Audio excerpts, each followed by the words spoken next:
Oh, hello. So, here is the third stream. Gonna be kind of like the last two. Gonna do some code wars. Gonna be doing a little bit of a front end project. So, it's gonna be after the code wars, it's gonna be some refactoring of my cocktails API page. Just gonna clean it up, no new features. Then, I haven't decided, but it's either going to be messing around with the NASA API. It should be an easy thing to do really quickly. Or expanding on my random animal generator, because I never got to fully flesh that out. And that is the primary plan. Of course, if anyone stops by and's got any specific code wars they'd like me to attempt, or any questions, I will do my best to answer it. And I am rambling on right now because I have quote unquote got captions working. And I don't know if they're working yet, so I will continue rambling until I can see if they are working. Also, is it just me, or did like continue rambling thing until I can see if they are working? Okay, the infinite loop there. And hey, okay, my captions are working. Are working, not working. Um, are they still working? Did they just stop working? Not sure. Okay, I do see them. Okay, they just happen to be at an extreme delay, it appears.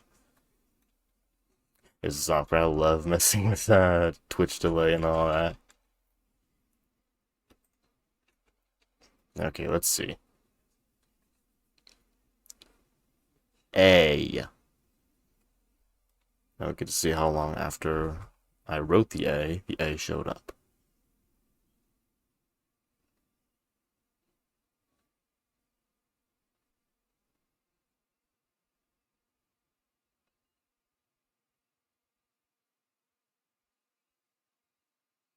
Okay, so it's like, it seems like about 5 seconds. Hey, at least they're there.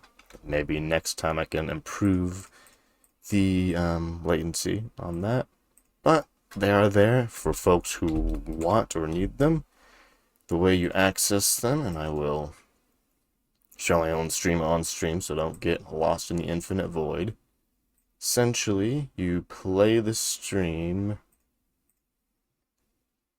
Where'd it go? Okay, there we go. So when you're on the Twitch player, and I'm not sure how this is on mobile. Let me try this on screen right now. So this is the Twitch player. You can see got Twitch stuff everywhere. On desktop, at least, there is this closed captions button, little C button. So you click it, and then the text is now appearing here. And this is native to the Twitch player, so it should work on mobile, and it should work on all that stuff. Oh no, the infinite tunnel. Okay, we gotta close that real quick. But hey, captions are there for those who want or need it. Yeah, okay. So, on to Code Wars. And I don't vouch at all for the accuracy of the captions. They are using a kind of free service called webcaptioner.com. Seems pretty alright. I don't know if there are other better solutions, but it works. Okay, let's jump. I have so many windows open now because of that. That window's good. That window. Nope, I need all these windows open. Okay, let us jump to Code Wars to find which one. There it is. Okay, so 25 minutes on the clock. OBS is back open. Okay. And I do want to shout out to everyone who did follow while I wasn't online. Thank you, Scooter Damus. Oh, that's awkward. I just said it like 5 times. Sorry about that. Thank you, Scooter Damus, for the follow. Thank you, Jenkins or Jenks56 for the follow. Thank you, Xenomorph. I remember chatting with you and over there in Mayan Wolf stream for the follow. I'm not really familiar with how do these. Okay, there it is. Yep. And lastly, thank you. Thank Thank you, Bob 3. I gave it my best attempt. Bob. Hey, there's a program called Bob on Linux that tells you like the size of different files. But yeah, thank you for following.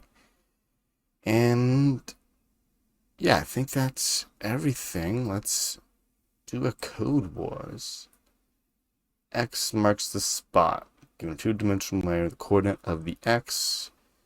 Okay, return empty array if it does not appear or multiple appearances. Should be 0 index. Always get an array. Only X's and only O's.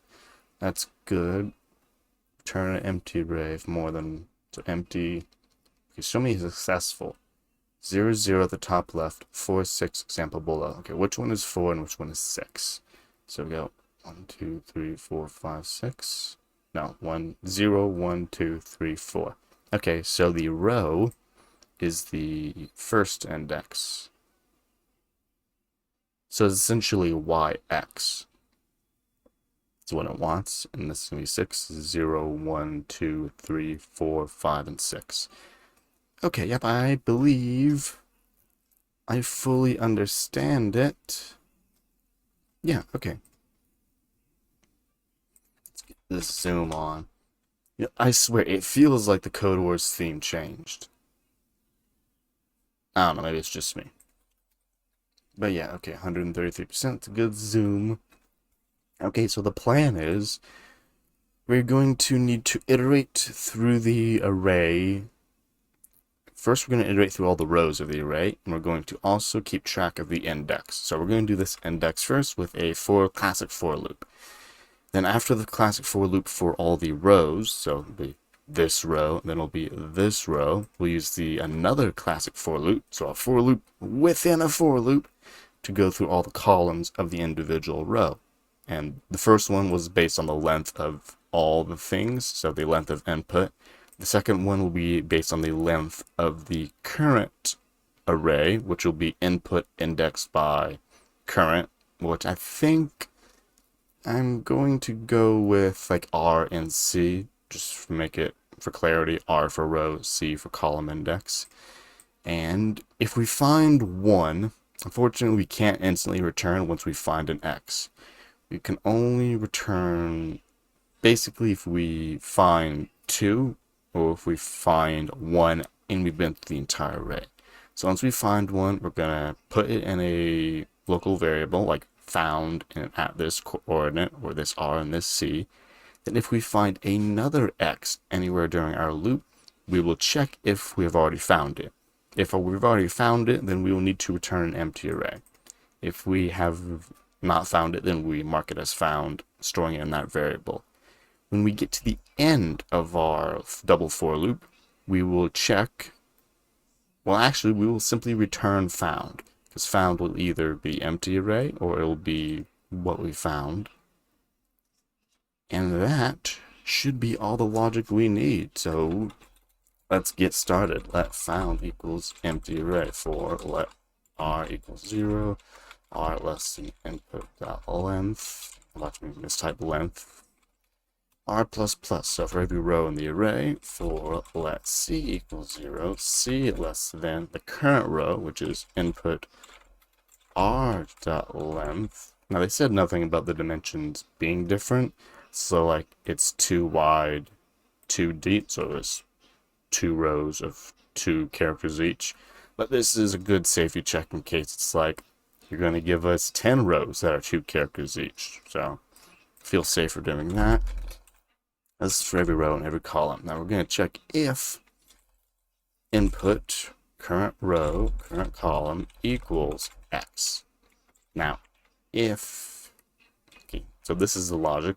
If it equals the X, then we have 2 things to do. We have to check if found.length, then we return the empty array. We found our second thing.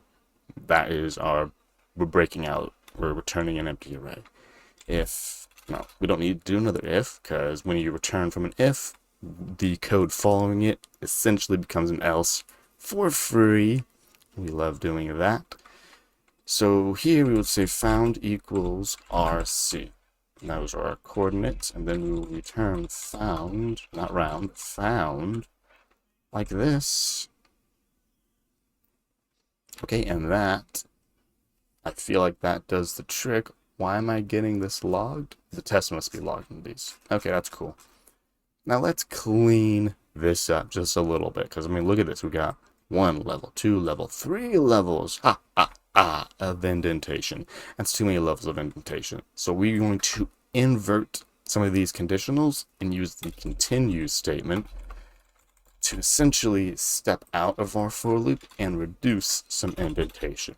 So the logic here is identical. Well, it's not with a double exclamation point. Now the logic here is identical. If the input is not an X, which I could just say is an O, but this makes it more obvious that we're specifically looking for an X. So if it's not an X, then we are going to continue. And what this does in any looping context is it doesn't go for the rest of the lines. It goes to the next line. Well, it basically goes to the next iteration of the loop, doing whatever that loop is. In this case, it's a for loop, so it's going to do the C++, do the check, all that stuff accordingly, giving us that free decrease in indentation. And I like that. I don't like being too indented. Might make the logic a little more difficult to understand, but it looks nicer to my brain. So we submit this.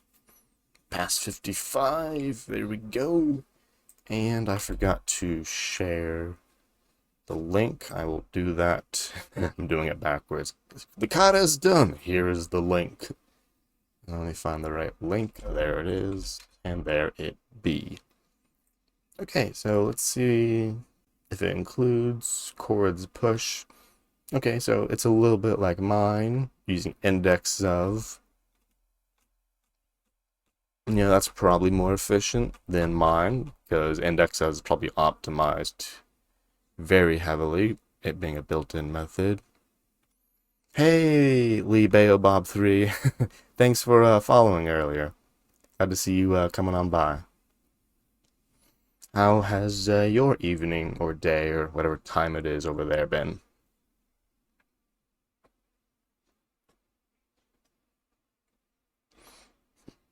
But yeah, index of probably could have used that, would have been more optimal. The fact that they collect all the coordinates though, not as optimal.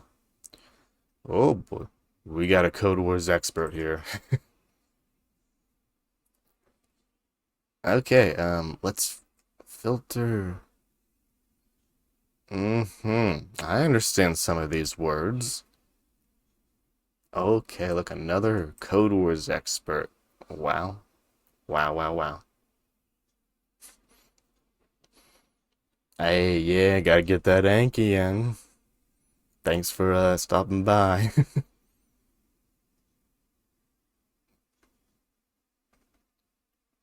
Yeah, this is basically what I wrote,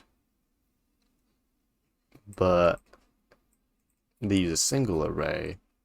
If input is 0, okay, this is a little more manual. 2x using a boolean. Wait, they're not using the boolean. I mean, they had the idea. That's all that counts. Ooh, here's my solution without the brackets and with the, what is that?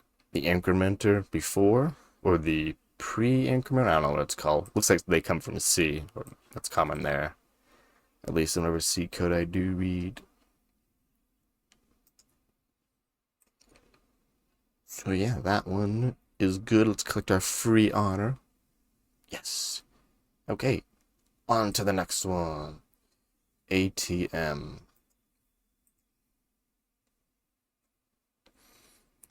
Okay, has banknotes of nominal values, a large supply of each of these, minimal number of banknotes needed to honor withdrawal of N dollars. Okay, I can do this. Return that number or -1. I don't know what a -1 would be, but here it is. Drop it in chat so that everyone can see it. Okay, let's look at the -1s. If choosing notes is not possible. Oh, so yeah, I see the values. It's like if I ask for 511, you'll never be able. So it basically has to be divisible by 10. That's an easy check I can do. So let's see. I haven't really thought of how I want to do this one. I mean, I have an idea, but it's not fully formed. So we do a classic, because I can't just put it all in my head at once. So we're going to start with the pseudocode. For denomination and denoms. Now, what are we going to do with all these denominations? We're going to see. Well, we can do this in one loop, I think. If denom greater than n. Actually, we're checking if it's less than n. Then count equals. Basically get the number of denominations to go into that. The count equals math. N minus equal the count times denomination. And then that's basically going to be it, but this optimization I want to do for the ones that aren't possible. I want to check, so I want to give the last denomination. So for if last denomination, last denom not divisible by n, or n not divisible by last denomination, then early return -1. So this is my pseudocode. This is what I want to do, basically. I'm going to be cool. I'm going to be crazy. I'm going to go absolutely bananas. I'm going to make this an optional parameter. You know, this is me awkward. I gotta figure out how to spell denominations. Denominations. There we go. Denominations. So this is going to equal basically all the denominations for this problem, but this can be customized to one's heart's content. That's not how you say that. And they're going to assume to be sorted. Fortunately, my magical API assumes they're all sorted. So if last denomination, so if denominations, how do I want to get the last? I can't use at because we're in node like 10. Womp womp. What do I want to use? I guess I'll use the denomination's length -1. So if this, now let's figure out the math, right? I'm not gonna remember the math. I'm gonna tell JavaScript to tell me the math. Because JavaScript knows best. So let's say it's 10. Let's say I have 125. 125 modulus 10. This is the logic I'm checking for. Okay, so basically we're checking that n modulus the lowest denomination is truthy. So if it's truthy, then we bad. If it's good, then we bad. So if this, no, it's the number, so n modulus. So if there's any remainders after dividing by our largest denomination, I'm trying to think of a situation in which this doesn't check out, would be if a denomination was like 25, for example. Then two 25s could deal with a 10. That's not the scope of the problem. I don't want, should not allow scope creep to invade your code wars, folks. It's a good trick. Return -1 in this case. Now for cost denom of denominations. What are we supposed to return? What are we returning? Minimal number of banknotes. Okay, so well, it's going to be a let since it's going to be mutated. Let notes equals 0. Okay, so if the denom is all greater than n, then we continue. We can't use this denomination literally at all. Of course, we spell continue correctly. JavaScript can't figure it out otherwise. Now we're going to get the number. So const, well, yeah, we're going to get the number. Count. This is, so let's ask JavaScript to do is more math. So say we have 50 and we only have a 10 denomination. We just divide it. Say we have 55. So we still do this, but if we math dot for our expression, that will give us the minimal amount we want. Right, so we want math dot for our number divided by the amount the value of the current denomination. Like so. Now, I believe... No, so yeah, let's read the pseudocode. I wrote it for a reason. I should use it. So we're going to decrement by the count times the denomination, like so. There's going to become a point where there's no more n, so we're going to check that up here. If not n, break. We done. Yeah, I put those up there by themselves. I think. Well, I never incremented my notes count. So let's do that now. I don't know where I want to do this. I think I want to do this outside of these two. Make sure it's just like, it's different part. Yes. Yeah, first try. Okay, that makes sense to me. Can I optimize this? Okay, I can first change the n to, what's this? Dollars. Okay, so, I don't know. I don't want to call it dollar. I call it amount. Yep. Amount. It seems a little, it doesn't feel as clean as it could be. But it's working. So we are happy. Very. Oh, the reduce. And wow, okay. Wow, yeah, I thought I had good math going on. N equals n divided item. Yeah, I guess I did kind of manual my way through that particular bit of the math. Answers equals n divide.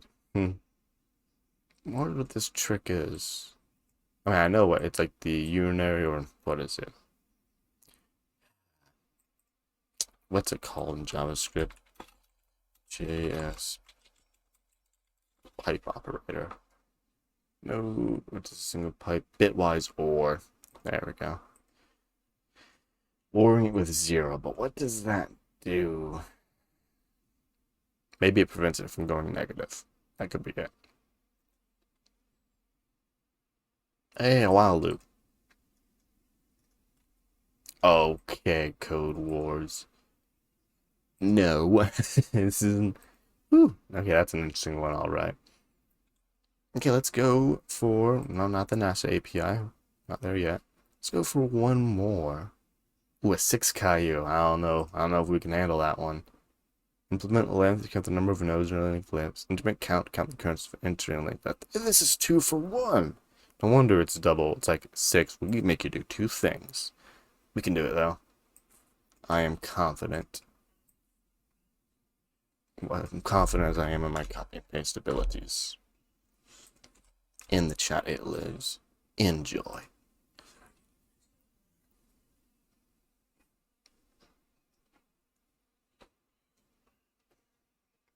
Sorry, I'll just take a moment to think in silence. So this is essentially traversing. Okay, so let me verbalize my logic here. Just staring here, I'm like, yeah, that's not really helpful. So essentially, what we're going to do is we're going to traverse through the linked list by constantly checking if the current node, if head, is truthy. If it's truthy, we're at a node. We want to do a thing. Now, that thing is going to be variabilistic, but we want to keep doing that thing until the head is not truthy. Now we're going to change the head at the end of our loop every time by saying head equals head.next. So eventually, unless it's an infinite loop or a circle, which there are not, thankfully, it will eventually become falsy and exit out of our loop doing our thing. How do we want to do this? Wait, what's this data attribute? Oh, that's what we're counting. Okay, I was got confused there. So we're going to implement this, like, the reason I haven't started coding it, I'm trying to think of the optimal solution, and I know I shouldn't. So I'm like, ooh, I will write a generic function that does it all, and then I'll just call that generic function changing parameters. But I'm like, no. write bad code first. So let's see, while head. Then we're just gonna, okay, code wars, why does that parenthesis there? And let count equals 0. Well, I don't want to say let count, let length. Well, I don't want to say length because I'll go shadow out the variable. Let I. We're going to be bad, right? The letter I is plus head equals head dot next return I. Boom. We're going to be real bad. We're going to copy this code. Let I, and I is going to plus equal head dot. It's the attribute name or the member property name data. So if data equals data. Okay, we done. Yes, we are. Okay, very much dirty code, just works. Is there a better way we can do this, though? I believe so. We're going to write a little reducer. Reduce, and this is going to be head.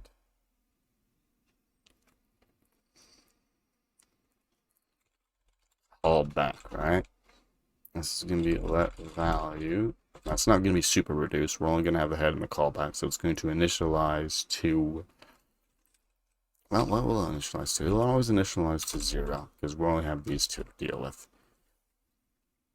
I think I can optimize this while loop, but I won't be doing it here. Let's see. Value equals callback. And we're going to pass the current head data. We're going to pass the current value because that's how reduce works. And then the head.data and nothing else because R reduce. And we can do what we want with R reduce. Now let's rewrite length to use our reduce. So return reduce head. And this is going to be value plus 1. That part's easy. It's not that easy. Okay. Oh, we'll need to return it. Classic code wars, never returning our stuff. Boom, there's our length. Let's do our count. So value, and then this is our current. I'll rename this to accumulator. HCC for accumulator. Value, HCC plus equals value equals data. Don't contain one expected false to equal 1. Yes, because we need to make sure that is separate and it becomes a number. Because what was happening is we were doing accumulator plus value strict equals data, which is returning a Boolean. We wanted accumulator plus value equals data, which still turns into a Boolean, but we want to do a previous number plus the Boolean. That will make JavaScript do the implicit type conversion to convert it from true or false to 0 or 1. And now this is looking a lot better, but we can go further. So after I had all my semicolons, this while loop, let's recognize the while loop, because the for loop, remember our for loop, it has for, we have our init, we have our condition, and we have our expression that runs after every loop. We have a condition in a while loop. Let's recognize something else we have here. We also have an expression that runs after every while loop. We have 2 out of the 3 statements of a for loop in our while loop. So we can literally use those. The great thing about for loops, any of the expressions or any of the statements can be optional. When you leave the first one optional, it does kind of nothing. When you leave the middle one optional, the conditional, it always evaluates to true. And the third one, leave it optional, does nothing. So instead of this, we're going to use our for loop with 2 expressions only, the condition and the expression ran after the loop. And it works. Now, I believe this is as far as I'm going to optimize it. It does exactly what it's supposed to do and does it in a nice, pretty good way. See what everyone else did. Give me my free point. Ooh, like, did this thing tell us to use recursion? Maybe I should have used recursion, I don't know. But yeah, we got recursion here, which is like, hey, if there's anything of value, like if I'm currently have a node, then it's 1 plus the length of my next. Otherwise, 0. Yeah, so it's all recursion there. There's my while loop. Just doing explicit is not null. Want to make sure. Result. Yep, that's good. Ooh, someone went class-based for some reason. That's cool. It's an interesting... I'm trying to see, why did they do this assignment? I mean, I guess it's shorter than this dot data equals data and this dot next equals null. Maybe that's it. Hey, there's my for loop. No one wrote a wild reduce. Oh, someone wrote an iterate. Okay, it's a recursive iterate. That's neat. And yeah, those some pretty cool ones. I'm already over our Pomodoro session, so let us take a break. And after the break, well, I'm not going to do any more Code Wars because that was a pretty good session. After the break, so I want to refactor the Cocktails DB Cocktails page generator thing that I wrote 2 streams ago and I polished last stream. And yeah, that is the plan. So take a break, take a drink, stretch, look at something 20 feet away for 20 seconds. Whatever it is you do.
concludes the end of the break. So, I took the liberty of spinning up the margarita viewer during that last bit there. And, yeah, the plan is, this is good. Like, this is mostly good. Like, maybe I could do things. I don't care about that. I am going for code quality. So this code, I mean, look at this code. It could be so much better. Hey, look at this. Let's go with the first thing. We're using the API twice. Look at that code duplication. I mean, we can literally almost see it. So what we're going to do, we're going to organize this up a little bit. So we're going to say const, how do we want to do this? I don't know. First I want to organize the API up a bit. So we're going to say const API equals here. This is going to be an object of methods.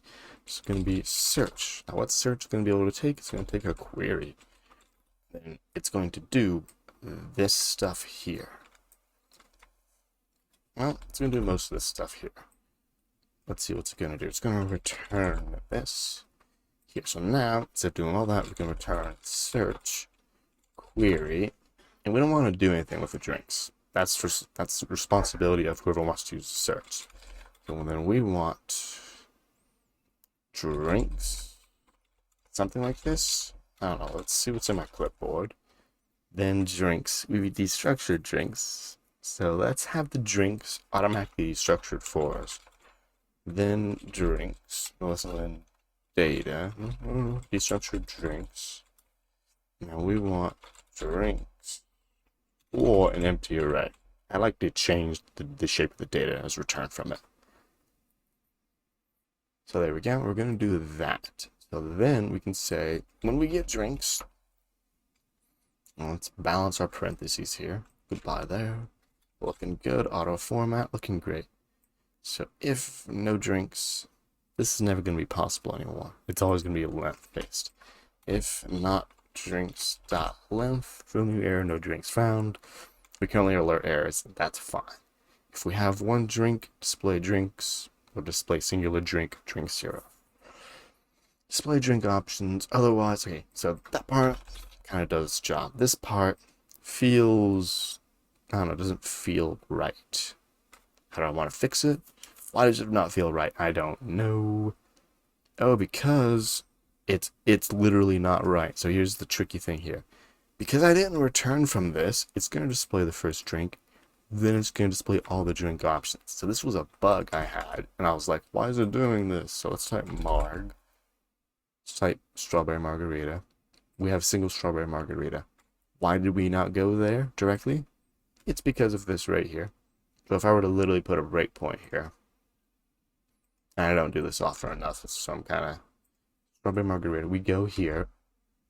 Where'd the breakpoint go? For breakpoint, I put you there. Marg. Watch me type it wrong. Has this not been... Why isn't my breakpoint? Breakpoint! Okay, let's see what is up. Oh, I'm calling search. I literally have no idea how this is working. API.search. Marg. Oh, wait, which... So this is submit. I'm not doing a submit, am I? So this is why I want to refactor my code. See, I made a change, but because it's been duplicated, it didn't do anything.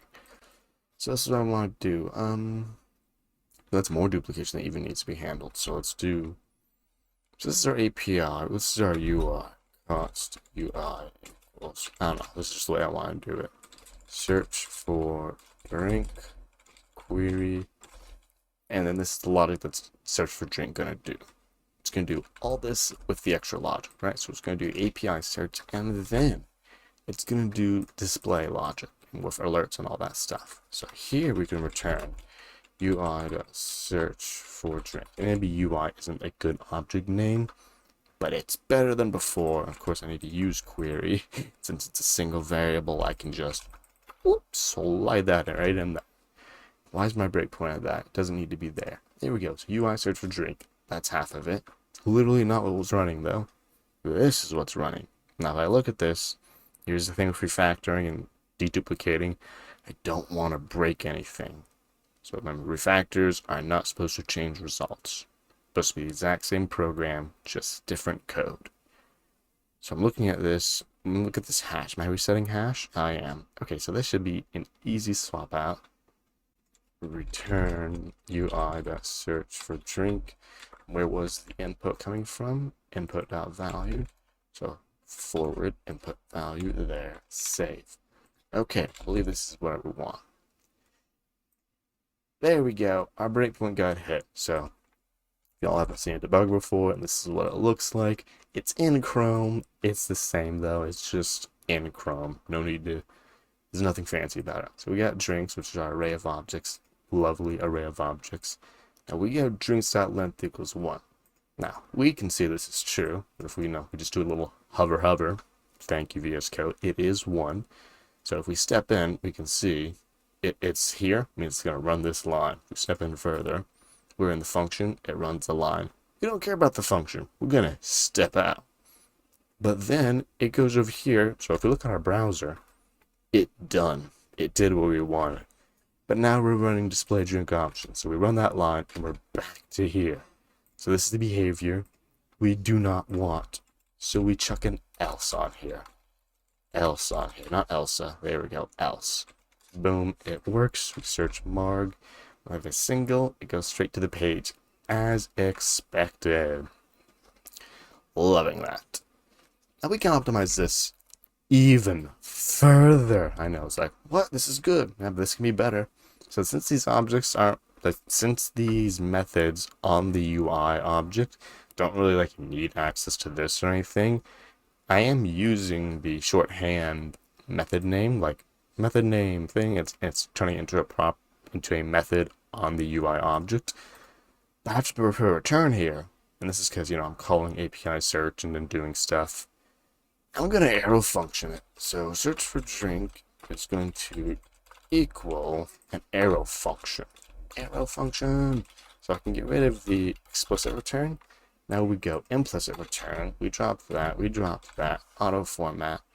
Looks a little better. And of course, since this is a key and a value, VS Code. Look at VS Code. Look how smart VS Code is. Okay, look how smart TypeScript is. But they're all part of the same family. It can only follow a proper name when the literal is part of a destructuring pattern. That basically means you meant to use a colon. Exactly. So now this is doing what it should be. Now let's see what other optimizations we can make. So already, this thing's been looking a lot more optimized. Not sure about this logic. We'll figure that out later. I don't want to convert this to a sync function. Thank you for the suggestion. Ooh, another thing, since that is cleaned up, this arrow function becomes a one-liner. Loving that. Aha. Now here's another one. So we're using search, but then we're not doing the same UI behavior. So this is where we can use our API search. We're going to return API.search for query, which is value then drinks. Remember, drinks can never be null, so it's going to be if not drinks drinks.length. That's when we return. Now the rest of this I should be able to literally use. Boom. So this is for our autocomplete logic, if we don't remember. And of course, this is a one-liner arrow function, so we can make it a one-liner. Auto format, reduced indentation. It's looking all right. Save it and see if we didn't break anything. Go Marg. All this stuff shows up. I click one. Stuff still works. Or if we just go Marg, hit enter, that still works. Margarita still shows all the options. Scrolly does scrolly goodness. Okay, that is good. Not much of an optimization, but we reduce duplication. Always love that. Let's look for any more obvious things. Unfold all. We want to see all the secrets. No hiding from us. Okay. Handle hash change. Okay, here's something we can put in the API. So let's yoink to the API. And what is this? Let's actually look at it. Okay, so it's called lookup ID, and this is our logic. We are returning this, and we're not doing this anymore. Remember, we transform the data in a way that is like this. Although, let's go look. Let's look at the lookup API. So, db lookup. Now, that's not going to give us information. Go to API db. There we go. Yeah, and again, I'm doing this very backward. Clicky. Oh, there it is. If you all want to see this code yourself, it is right here. Of course, top cocktail DB API is right there. Okay, let's see what our lookup cocktails detail by ID. So it's always only going to be one because it is a lookup and IDs are a one-to-one pairing. So we can transform the shape of this return data just a little bit. So it's going to be then drinks. So if basically we're going to check if drinks. Yeah, okay, I don't think we can use the OR operator. So drinks. This is basically checking if it's truthy, which if it's an array, it will be. So if drinks would be drinks 0, or no, we can use the OR operator. We're doing it. Otherwise, it's going to be an explicit null. So we're going to make sure that it's an array no matter what. Then we're going to pull the 0th item out of the array. And I will make sense of this when we go to use it down below, where we stole it from. Yeah, so let's return API.lookup ID drink then drink, and then this is where we do our previous logic. If there's a drink, actually, so the great thing about, we're going to keep it this way, because we won't want to change too much existing code. Okay, that logic is now written. Let's see if it's working. Let's go to margarita. Strawberry margarita. I'll show you the URL. Oh, the URL didn't change. Okay, we broke something. Our refactoring has failed. We did something, we made a change. So one of our API methods is supposed to reset when we display a drink. So update. Let's just literally look at everyone who updates hash. 2 places. Hash equals empty. Hash slice. So obviously we lost it. What we can do is git stash, and let's look at hash again, see where these things. So we have 3 instances now, all of which are clearing. Okay, display drink. You're supposed to be doing it. Let me read you line by line.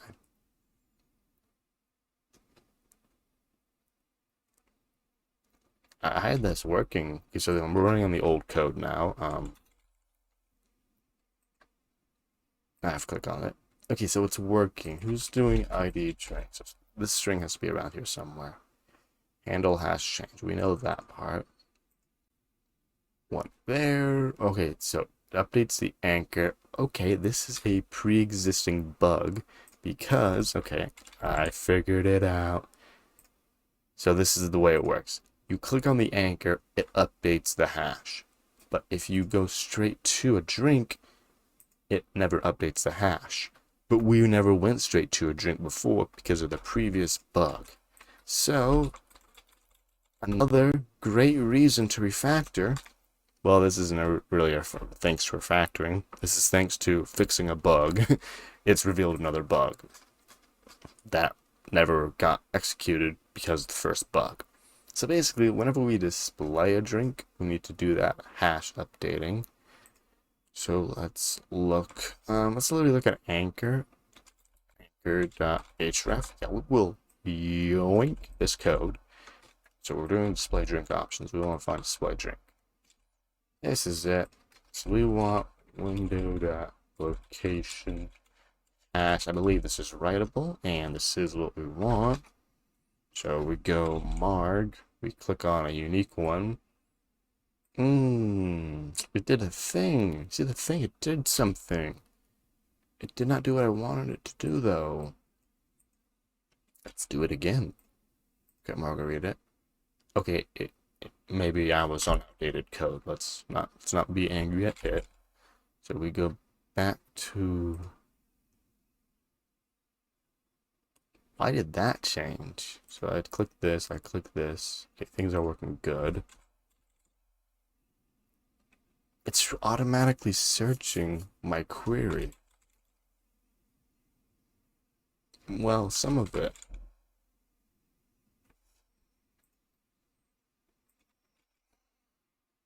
Let's remove this line. Just make sure that we'll track down what's causing this behavior.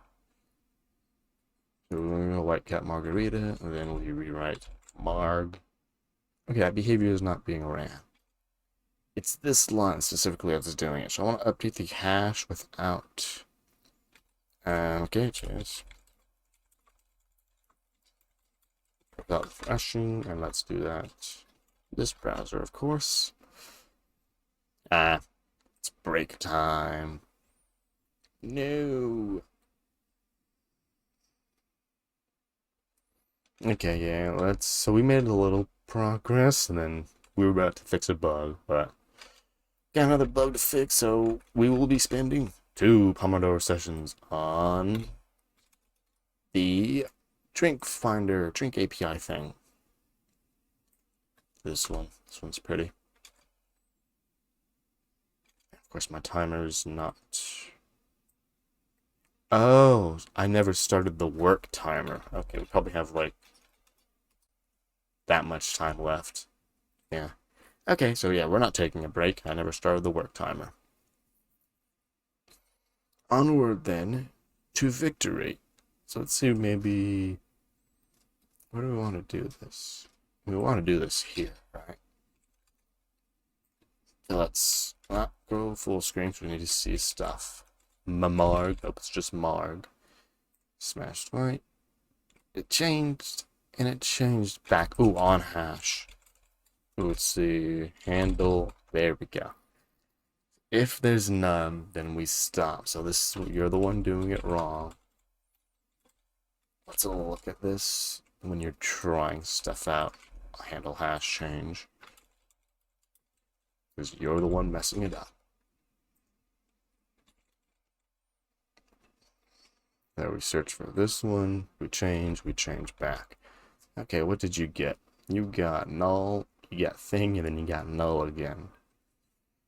So you get the ID.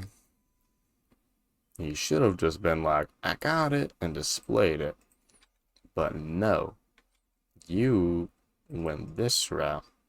It did become null at some point. And let's just disable this behavior entirely. Oh, don't give up on me now, autocomplete. I haven't run the API that many times. Okay, we'll go to Tommy's. Ooh. Something changed it. And you're not changing it. Who's changing it? Ooh, the search API. So you're changing it. Let's have you stop changing it. Okay, so when we search, nice little race condition here, huh? Okay, so where are we calling API.search? So in the UI, yeah, so this clears it, then it finds it.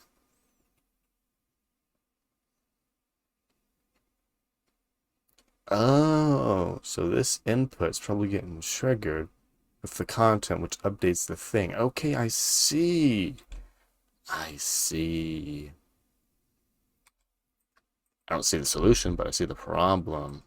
So watch. Console log. Doing the thing. These are great messages.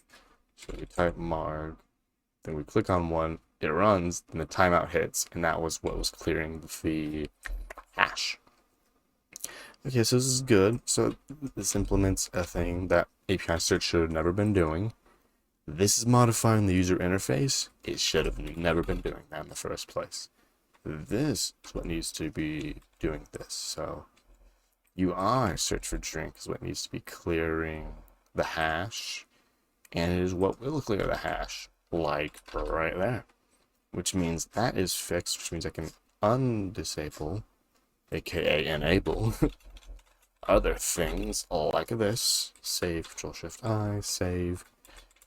Just realized I forgot screencast mode. Sorry. Seems to search that one. Looks good. Search whitecap. Looks good. Now I know what behavior is causing this rerun too, which I will handle somehow.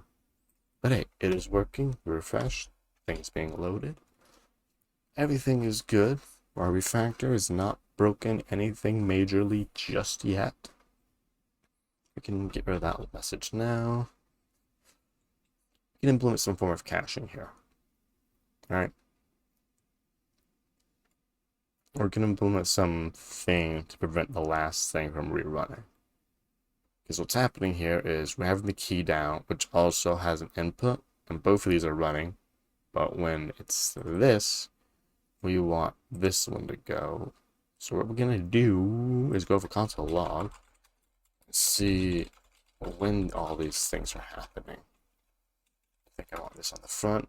Yeah. Okay, so there's going to be a lot of logs. Marg. I think this is what we want to clear. The line. Thank you. So we click and we click the entry. Bam, bam, bam. Okay, so let's see. 58. It's literally a millisecond before the other one. So what could I do? I need to stop this event from running, or clear the value, or in some way, one way or another, take control. So what is the plan? I'm not sure on the plan. Plan. I can cache. That will... Or I can not modify when the data list is the same. I should do both. Yeah, I'll do both. So we're going to implement a cache. No, we are refactoring. We will add a to-do message to notify future self of this issue.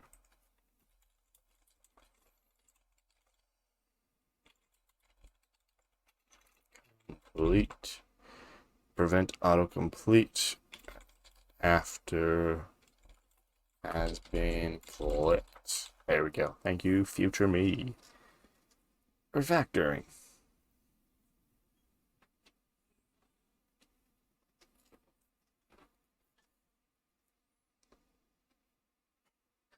I mean, all this stuff seems alright. A little cluttered.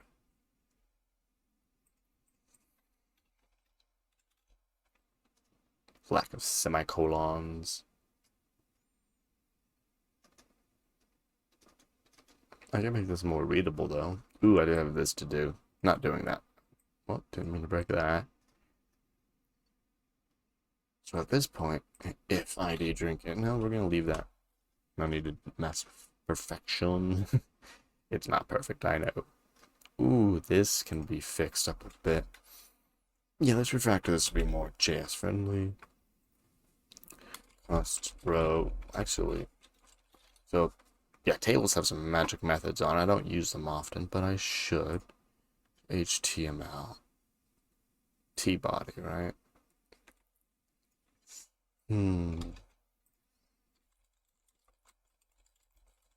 all the rows. Gotta be a method that does all that. Call remove on all of them. Not what I'm looking for.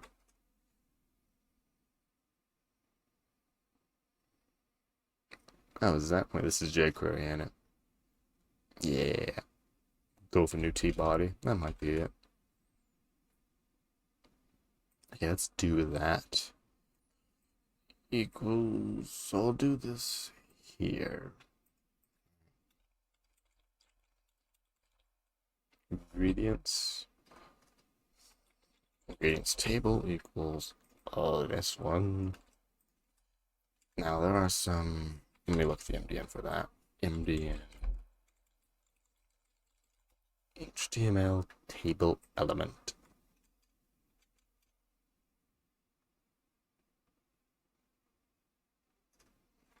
What methods do we have?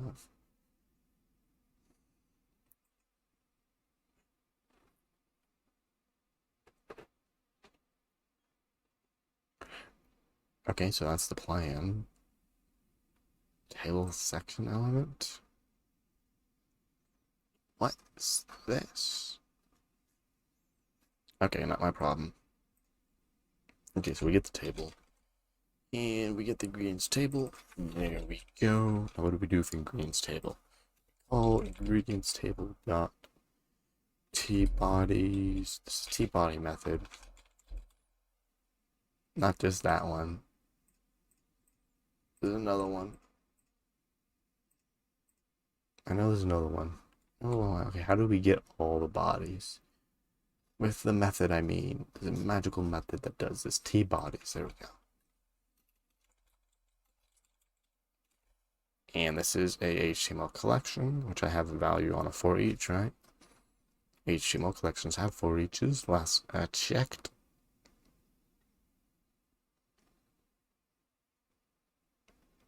Item. Well, tell me you have for each. You know, I'm just gonna run it. Each. And this will be body dot remove. You know what? I'm not sure what I want to do with that. I want to populate first, then remove. So this is what I will do. Move it first, but first I'll make a new body. Ingredients, body, body, equals ingredients table dot create t-body. Loving it. Okay, so this is ingredients body. So const row equals ingredients body dot. So this is going to give me a section element, which will give me 2 rows. Where's my method? So delete row, insert row. What can you do? Why are you being like that, MDN? Insert row. I get an index. Always as the end. Good. Now with row, what do we have? Table row element. Now I can do insert cell, right? And so I was going to enter at the end. Okay, so it'll be row cell, and then I don't need to. I'm trying to think. So this is going to be first the image.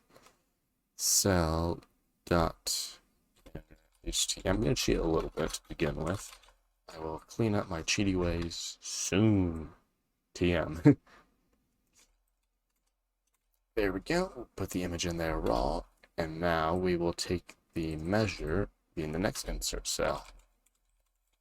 Insert cell dot text content measure. Looking good. The row's already inserted. The thing. This looks great to me.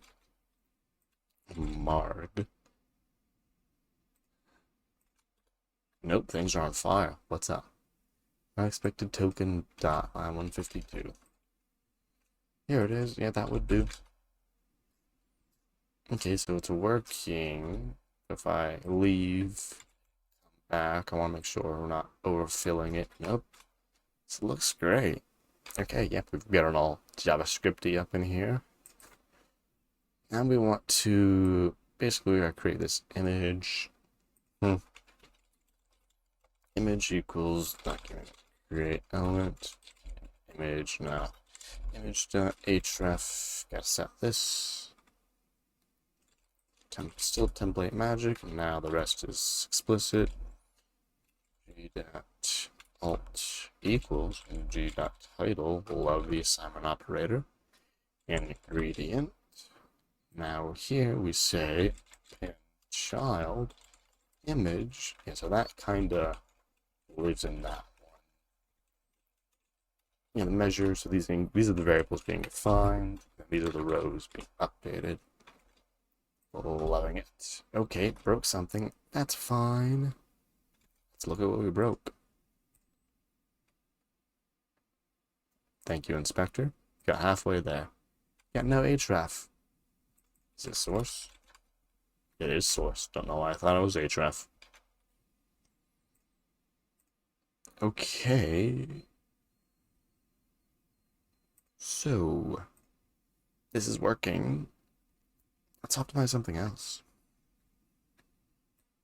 And HTML clear for drink options. And that's acceptable in my book. Doing all this, doing all this. These can be done a little better. This one of them turns out to be null. Basically, if not key. If not. And we continue. Now watch me try to find an example of this.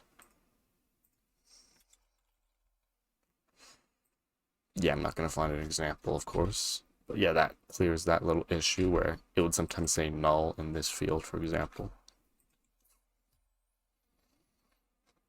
Now this is looking pretty good. I mean, you gotta have that there. Gotta like that. I think for the last bit, we will do a little JS doc magic. Random string. Search for. And then returns drink. Go.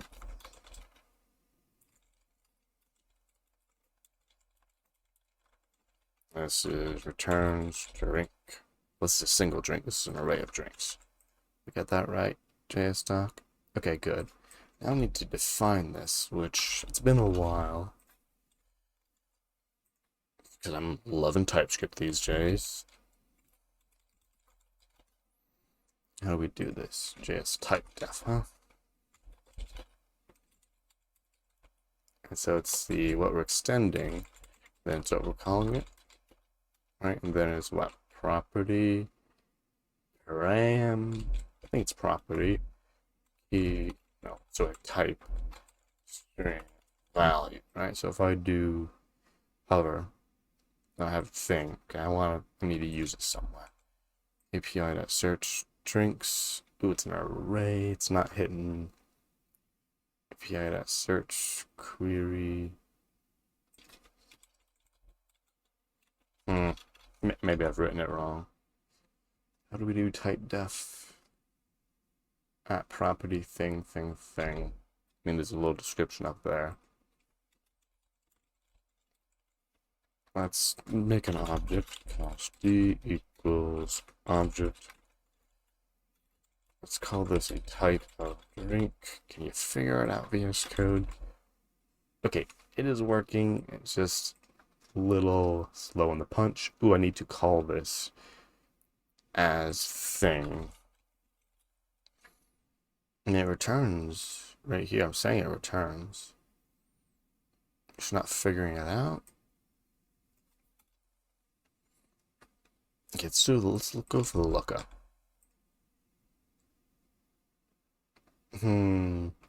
Maybe I need to. Oh, it returns a promise, of course. Yeah, it's not an actual thing. It is a promise wrapping this thing. Of course, VS Code's like, are you sure about that? Because I don't think you're sure about that. Now I'm sure about it.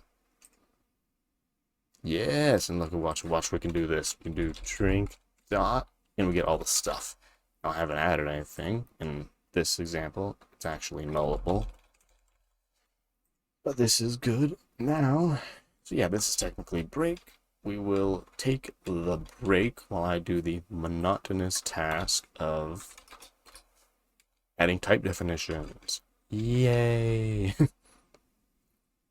So, take a drink, stretch, look at something 20 feet away for 20 seconds, all that good stuff.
is the end of the break. A little late, but got most of these. It's accurate enough for my case. So if you haven't seen JSDoc, that basically comments that you can use to inform others and the code about like stuff. The stuff that's being informed here is basically types and attributes that exist on this object. So like we have ID drink, this is a string. We have string drink alternative, this is a string, or it's null. Usually use the or operator, but we use the small or. I think we do. Let me look real quick. Let's find an example using the drink. Literally any example. Here we go. So we have sure drink. There you go. It knows it's a string. So drinks, zero. Assume it's there. You look at all these properties. Yeah, and that is how you do. Let's do string drink ingredient one. It says they're all strings. Maybe I got this wrong. I mean, let's check string alcoholic. Alcoholic, it is right. JSDoc. Nullable property. Here it is. Got a GitHub issue for it. Oh, it's a fancy thing, huh? Okay, let's get on up there. See how we do this. We're doing string drink alternative. We do this. Then we do drinks 0 to str drink alternative. It looks like a string to me. It says it's a string. Let's go back up to it. How do we tell you you are nullable? I should go down to the solution instead of just guessing. Union of the null type with any other type, syntactic sugar, depreciated syntax, the old one. Syntactic sugar for or null. Okay, so apparently or null is perfectly valid. I will get rid of the or nulls. They're a little verbose for my taste. I mean, it is more explicit, and I do always like explicit over implicit, but I mean, that's understandable. I mean, is it hoverable? The hover's not doing anything anyway. Thanks, VS Code, I tried. Okay, yeah, not going too much further into that. So yeah, we got all this good stuff looking great. Okay, so this is pretty good refactoring. We got one little to do. I'd call this basically good in my book. Where's my page? Here it is. So yeah. I'd say like this might be the last time we work on this particular project because like the last thing we're going to do is solve this double search bug. That's it. Maybe style. Either way, it's not happening right now. So let us update the things. Refactor. And API calls primarily. And then, go ahead and get push. I don't have any reason to check it because I know it works. And what we will do. What is it we will do? That's a great question. So we have the random animal generator. And we also have some other thing. We have the NASA API I like to mess with. And we were looking at a Code Wars. I don't think I want to do a Code Wars. I think I'm gonna go with the NASA API because that is the simplest thing to do at this point. So I brought up the API docs here. As you can see, I have them open. We're gonna close that one. Code doc here. I did take the liberty of creating a thing with my API key in it. You will not be seeing that, but know it exists. I mean, you might be seeing it. Secret. Don't tell no one. I found this API key online. It's not actually mine. I was about to sign up and I was like, wait a minute, I bet there's just one lying around out here. And there is. So, just for the stream purpose, I'm not gonna be using my own per se. Okay, so let's look at the docs and see how this thing works and just jump right into it. So my plan for this is first we're going to just show the current picture of the day. Easy, no complicated. Then we're going to bring up a date picker. And we're going to say, hey, you want to see pictures of other days? Go clicking away. And that's the extent of the application, at least. Now, I do plan, like on a future, not this one, to add this API to my site because, look at this, is a little preview. So essentially, we got my site. It is pretty alright. Well, I mean, it's a pretty site. Now, someone has mentioned before, your site looks space-like, and I'm like, oh, that's cool. Then they were like, that stuck in my head, so I'm like, huh. So if I do width 80% and a margin auto on my site, it gives me a nice border of blackness. If I take the space API and like put it like the current day's image here, like literally, okay, that's all. I also gotta fix things like that when I mess with CSS. If I literally background it, I think that would look cool. And it would be backgrounded here too. Now, here I would need to do some offsetting to make sure the text is visible. But I think that might be cool. And I would obviously have to replicate this particular fade to a much lesser margin. Like this is, what is this, like a 10th or a 5th of this? It'd be like real small, maybe like 10 pixels wide at most to fade into the background image. But I believe that is what I will do, because I also have the exact same thing already on my blog. So it's like, it's already here. All I have to do is make sure this is visible, and this is kind of already always visible. So yeah, just gotta mess with the footer, mess with the header, and I believe even on my work pages, so if I got Flappy Bird for example, when I come to Flappy Bird individually, yeah, I will do the same logic. I will margin with 80% this, margin auto it to center this. Ooh, man, this is awkward. Don't look at it. No, there's nothing here. So yeah, that's what I'm going to eventually do with this, but that is for a future stream, not a now one. So let's start with the now one, which is getting this working literally right here. Of course, we need to get live server up and running. We need to get Chrome up and running. Thank you, Chrome. Launch. I need to turn screencast mode on before I forget and don't. And let's call Picture of the Day. That's a great title. Absolutely no one has titled it. They're like that before. Okay, so endpoint version apod. So where is the actual URL?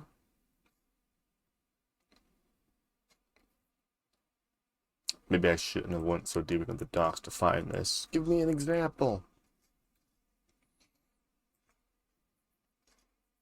There's an example. Thank you. Okay, so we're going with an image tag. Yeah, this is literally, we get one image tag, and we're gonna just leave it like that. We'll 100 with it, hide it later. Fetch here. Well, before we do any of that, we need to link all this stuff together. So link rel equals style sheet with 2 E's. I remember. I didn't. I remember yesterday. href index.css. Close that. Now we're going to link 2 JavaScripts. It's like, whoa, we're going double the work? No. We're doing one for env.js. This contains my API key, which you cannot see. Then this contains index.js, which is our logic. Now we will use our API key. Now watch me do it. So we're going to just console log key.length. You thought I was going to log the entire thing. I was born at night, not last night. So if we look, we see my API key length is a whopping 40. Now that I saved it, refreshing, it's actually working. So that's working. Now what are we going to do with that? That's a great question. We're going to call this API, apparently.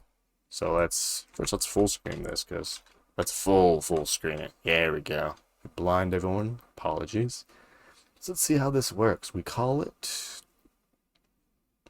Of course, I'm reading this page again, which is not telling me Maybe I'm just impatient to figure out how to call it. Ah, it's a query parameter. Okay, so we are going to pull out our URL. Const URL equals new URL. Here it comes. Bam, bam. Nope. There we go. Now URL.searchParams.set. Now what was it called? Of course, blinding you there. API underscore key. And that is not with colons because we're not making an object. We're calling a method that takes it as API underscore key. I know you'll all probably see this one at one point or another. But now we're passing this URL. Then what does the response look like? Return fields. Looks like a JSON to me. Then console log the data, whatever that data is. And I'd like to actually be able to see it in VS Code, so gotta unwrap that. Save. Boom, look at this data. So much data. And that's the picture, right? Ain't that neat. Okay, so we got the easy part done. Now it's time to actually show it. So let's put this in a method. Const fetch APOD. And what does APOD stand for? Okay, I'm going to tell you the astronomy picture of the day. Great. Can I grab that? Thank you. Astronomy picture of the day. Great title. Okay, now this method, this function, alright, function, because I'm being official here, takes a bunch of stuff, so, yeah, I don't know, what am I doing? I am getting distracted, that's what I'm doing, folks. I will not get too distracted, so we will return it, and then we will do the rest later. So just return it, there we go, and then it is fetch astronomy picture of the day, and then data. We have data URL, so we're going to get the image, query select the image, and say your source is now data.url. So, tapped the wrong thing. Bam, there it be. Let's look at some other stuff. What else do we got here? We got an explanation. Wow, this is a great explanation. We got some titles. We got some media type. Ooh, does that mean there are going to be images? And we got a date and a copyright. So all these things, I want to represent them all. I'm not going to do that. Well, we're going to do that with some HTML. Let's look in the HTML. HD URL. Ooh. Okay, we want it to be possible to go to HD somehow. Okay, so we're going to have a main below for our semantic HTML.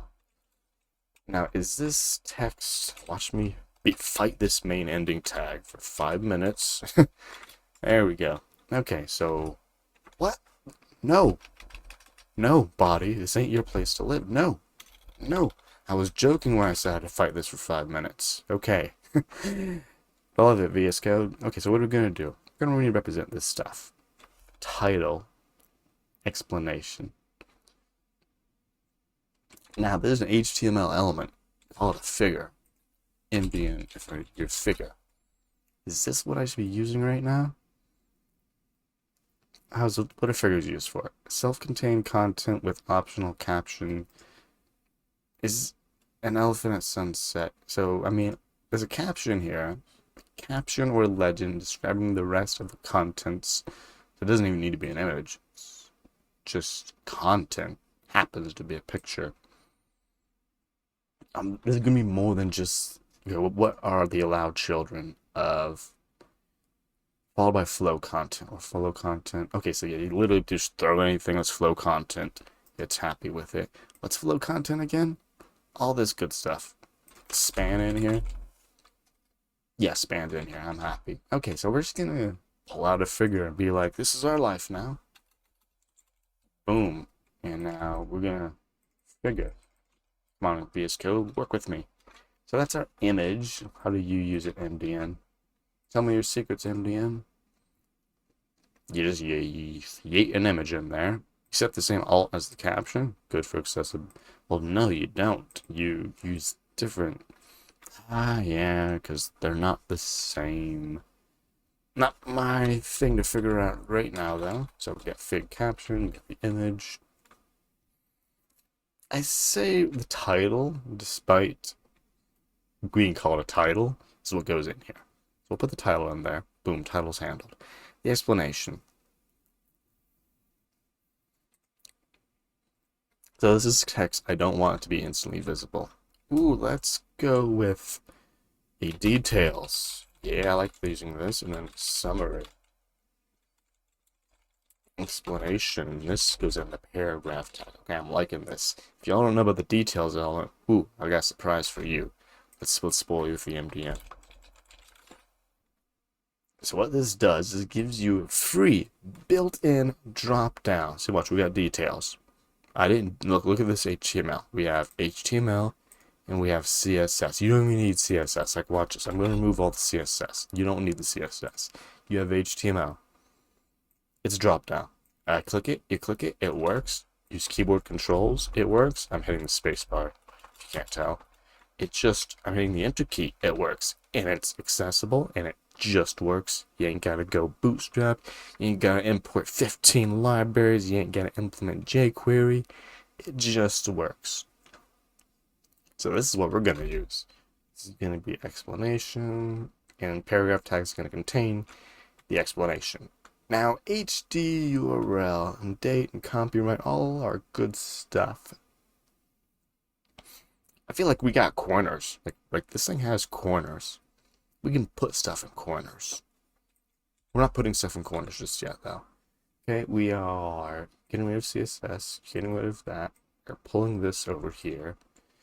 And we're going to do something that I should have done before with Cocktails DB API in the beginning. We're defining our type def. There we go, type diff. This is our APOD. Very cool name, I know. So we have our property. We have string. Copyright. And then we're going to copy this like 5 times. Watch me count. I'm not copying the right part. Let's count. 1, 2, 3, 4, 5, 6, 7, 8. There are 8 of them. Okay, yep, now we have date. Explanation. I probably literally should have copied this instead, but we're halfway here now. It's okay. Service version, title, and URL. Now let's go read the actual docs. This is why I came here. See what these types are. So we have API con. No, these are our params. We want the fields. Resource. A dictionary describing the image. I don't have a resource. Okay, well, okay, that's fine. Only supplied of concept tags, etc. True, so we have an optional property. Loving it. Property, optional, concepts. Nope, that's not how it works. I don't know. String.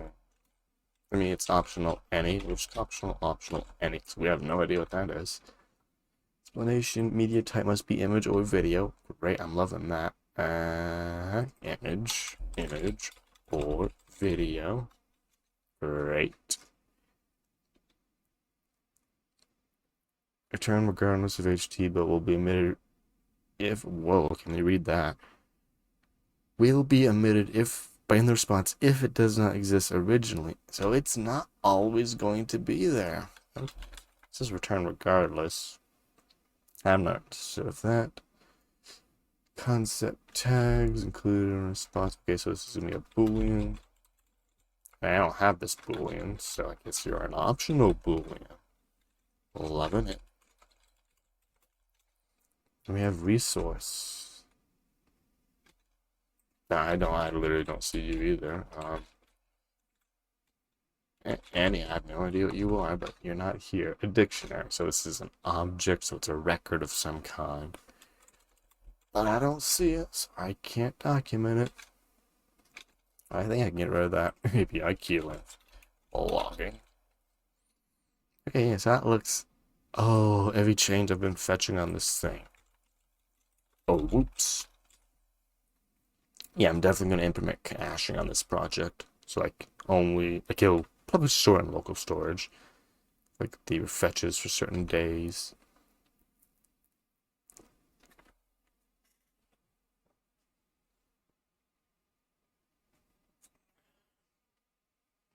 Thumbs, end date, start date, count, randomly will be returned in a JSON array.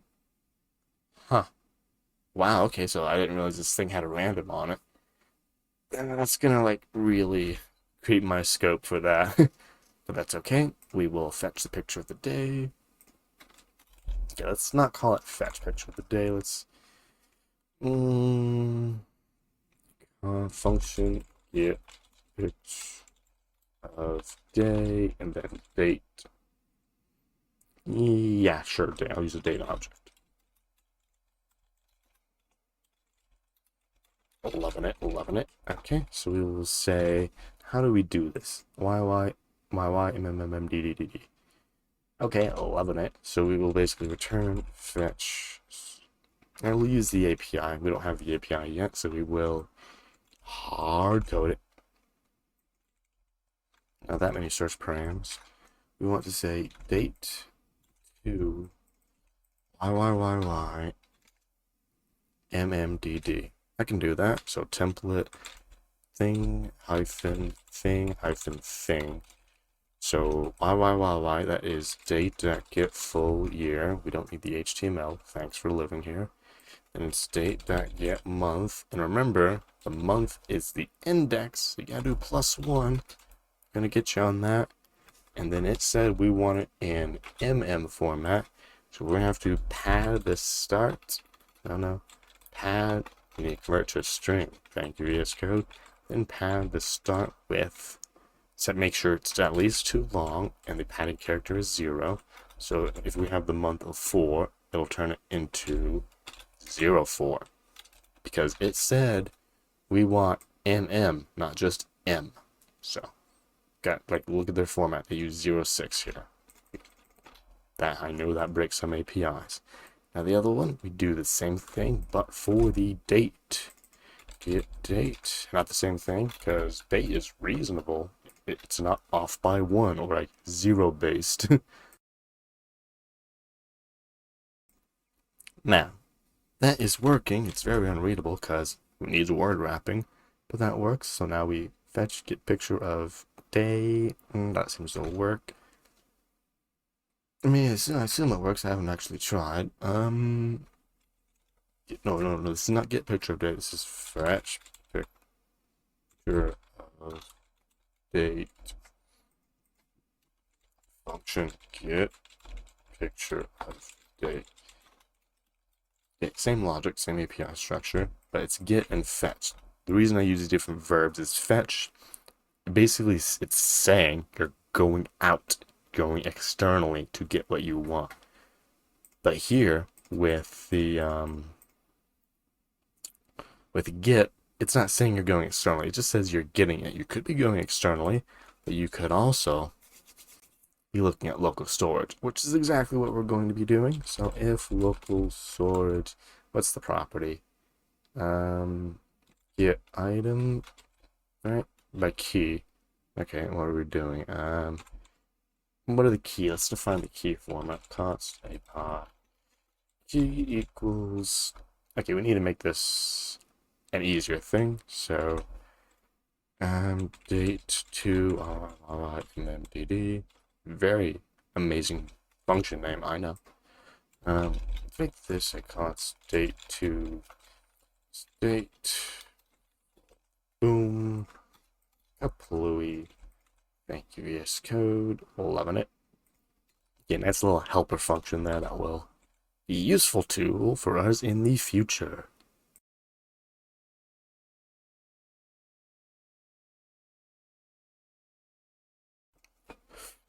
Now, what's the plan? The plan is to use fetch in get. So basically, we're checking key. Key is a pod hyphen. Always namespace your local storage keys, because if you're running on localhost, you're going to get extremely flooded with this. So what are we doing here? We are doing date to, I'm using the date. There it is. So if, const value equals get item, because there is no has, at least not in my experience. If not value, well, actually, if is value, turn JSON to parse. value. We assume the data is good. We're not running validations to check that users aren't injecting weird stuff into their JSON local storage.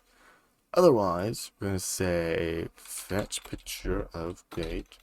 Fetch picture of date. What date? The date we were passed. And we're going to return this just to be nice. Then we're going to be like, hey, we have a picture. Like, we have stuff. And we need to type definition, all this cool stuff, because what does this do? This returns. Does this return a promise? What's this promise resolve to? An APOD, astronomy picture of day. Then APOD, and watch, here comes the magic. APOD dot. Look at this, it's TypeScript. But you don't have to learn TypeScript. You just write cool comments. I love JSTock, I love VS Code, I love these tools. Okay, so we have APOD. What were we supposed to do with it? Well, I remember, we're saving it. So, well, it would help if we used our key here, wouldn't it? Now, I knew that we were missing our key because I was just scanning the file and being like, let's look at local storage. And then my eye was like, wait a minute. Why is this a different color? Which then made me go like, where are we using key? We're using key over, oh no, we're not using key. So it's a nice trick VS Code does for you. It does this little darkening or offset color when you are not using a value. Now maybe that's only in certain languages, but where it does work, it works pretty good. Now what are we doing with this picture of the day? We are doing stuff with it. We're saving it. That's right, I remember. I can remember longer than a goldfish. Set item. Well, we're setting the key, and the value is JSON stringification of the APOD. Of course, we're returning the APOD. Now, looking here, there are two branches for get picture of a day. If it's here, then we return it with JSON parse. If it's not here, then we return a promise that eventually resolves to the APOD. Now we can see how the structure is changing? Half the time it's a promise, half the time it's not. Now this, in my opinion, this is my very personal opinion, is not a good function. Because it has two different things. You'll have to write code to handle it in both circumstances. So what I like to do is to promise.resolve the non-promise half of it, the synchronous half of it. So now we can just hover over it. It's always returning a promise. Where before, it was returning any, because VS Code's like, well, this ain't a promise, but this is a promise. I don't know, I can't figure that out too much. But now it's like, okay, I know it's a promise. Now what's in the promise is up to y'all, but there's definitely a promise. So that's already improvement. How are we going to improve this better? We're going to tell it what it returns, like we did on the other one. Now we do hover, it returns a picture of the day. Can you ask for anything better? Now this is pretty good. So instead of using our fetch, we're going to use get picture of date. And now we're going to do new date. We can make this a default parameter, but do we really need any more complications? No, we don't. So now it stops working. Now, this is all according to plan. Bad request. I thought I made a good request. What did I do? Okay, I don't want to log on my search params. Log. Let's see what this is turning into, because I bet this is our issue. Oh yeah. Oh wait, are you been out pulling from local storage? This is a great thing about caching. When you poison your cache, things break. Okay, yeah, so we have I poisoned my own cache and now it's got bad data in it. Local storage clear. Goodbye. We refresh. Get full year. Aha. Okay, this is a very subtle bug. Let me explain how I knew this was going on. We have function get full year native code -04 -11. So this is like 36. I knew I wrote the console log. I wanted to see what it returned, and it's returning a string with the function and then 0411. That instantly takes me to be like, okay, this is not right. This first path, So let's look here and, oh, would you look at that? It stringified the function. I never called it. So again, clear that. Oh, I didn't need to do that. But hey, this is working great. So now if we look, look at the cache. Cache, it has stuff in it. Now, if you're all wondering, hey, what's the deal with the JSON stringify? I didn't really explain that, so that's my bad. So local storage, this is a pretty good explanation. Returns the current value associated with a given key or null. Let's look at the type definition. So we get item, we pass it a key, it says this is a string, and then it returns a string. Now that's it. Local storage only has strings as value. So you can't give it a number or an object or anything more complicated than that. You give it strings, it gives you strings back. So we are turning our object, our value, like we're taking it from the string to an actual object. But then when we're storing it, we're taking our picture of the day, we're converting it to a string with stringify, which converts JavaScript value to JSON string. So that's why that's there. I realize I didn't explain that. But hopefully that makes some more sense. And now with get picture of the day, when it loads, we're not hitting the API. We are going straight for local storage, which is like it's so blazing fast. And that, I did not time that on purpose, I promise y'all. But that is actually the end of this particular break. So what are we going to do next? Well, there's a lot we can do next according to this API. We got concept tags. You know what? I'm going to set concept tags to true. I want to see what happens. And picture of date. Right, here it is, here it is, here it is. And then true. I'll just shoot it like that. And again, of course, gotta clear my cache. Then we refresh, local storage. Let's look at it. Concept tags. Functionality turned off in current service. Okay, we don't do concept tags apparently. Yeah, we get rid of that. We get rid of booleans. Let's look at the whole string. I know we're technically on break, but fine. Yeah, okay, so yeah, this is break. We will be taking the break. And here it comes. Nope, not 50 minutes. 5-minute break. Enjoy the picture of a sun, and as the description says, which we haven't gotten to putting on. Come on, Chrome. A space station crossing a busy sun. Enjoy. Make sure to take a break.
Hey, break do be over.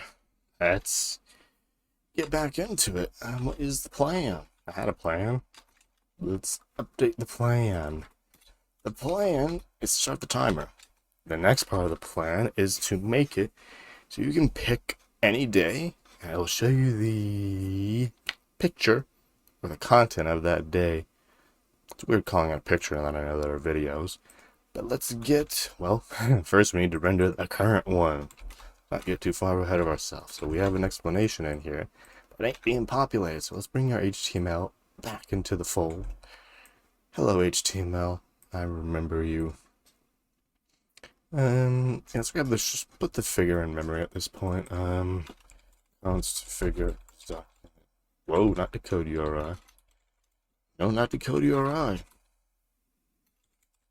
Query selector. Figure. Now we have the figure. What are we going to do with the figure? We're just going to do other queries on the figure. Gotcha. So we're going to do figure, query selector image, sources there. Figure, query selector. Well, actually, we need the image for more stuff. So cost image equals here. Image source, and then image.title and image.alt equals data. We know what data. We have lots of data here. Title. I think title. Yeah. Then we're going to do big caption. So the big caption text content is going to equal, well, not that much, the explanation. Data explanation. I should be calling up how many data. I will call this a pod. Now, cool feature of VS Code. You hover over variable, you hit F2. It starts to refactor, aka rename your variable. So watch, I change a pod, and look at the other four instances, 59, 60, and 61.5. They all get renamed. Learn your tools, people. They save you a whopping 10 seconds of effort. Totally worth it. So yeah, I have that. Now we're also going to get the explanation, figure, query selector, p.text content equals, and not an export, a pod explanation. This makes me remember that I'm supposed to be using a title here. I mean, that's already doing a lot better, right? I mean, let's look at this. Amazing. Let's swap these around. Why not? Let's put the caption on top. Looking better already. Let's put the I need to get and go grab normalize. So this is what you get for not using the template file. Do as I say, not as I do. Utilize the template. What did I just discover by dropping a Z on that? No one will ever know. There again, we have normalized CSS. Let's bring up our terminal. Do a little download. So wget, well, utility in Linux for downloading stuff. You can download however you want. Firefox, drag, etc. Normalize CSS. We want this loaded first, of course. Normalize is happening. Great. Now we need to do some styling. Do we have all the data we want, though? There's some more data we can show. So let's look at our, not that one, debug console. Let's look at our APOD. Okay, look at all this data. Yum, yum, yum data. Can't really read it in there. Okay, now we can read it. We have concepts. Well, I thought I disabled that. Nope, we're in cache. Never mind. We have copyright. We have date. We have other stuff that doesn't really matter. Service version, media type. Yeah, so we have copyright and we have date. So we have title up there. Explanation. Gotta be down here. Copyright and date. Well, we have copyright kind of down there. I want to absolutely position it on the image and position in the bottom right corner. Then I see that and I'm like, it's already there. It's there on all of them? Won't know till I try other dates. Yeah, I guess I'm not doing that just yet until I get the other dates functionality working. Okay, let's do a date picker. And this is HTML, date picker. Input type date, that's what I was looking for. So into the HTML, we make it big. Do this by double clicking it. We'll put these up here. No, we're doing form. Input type equals date. Can we just default it to now?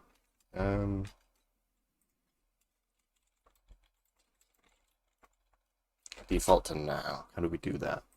Do I have to use some JavaScript? I can use some JavaScript.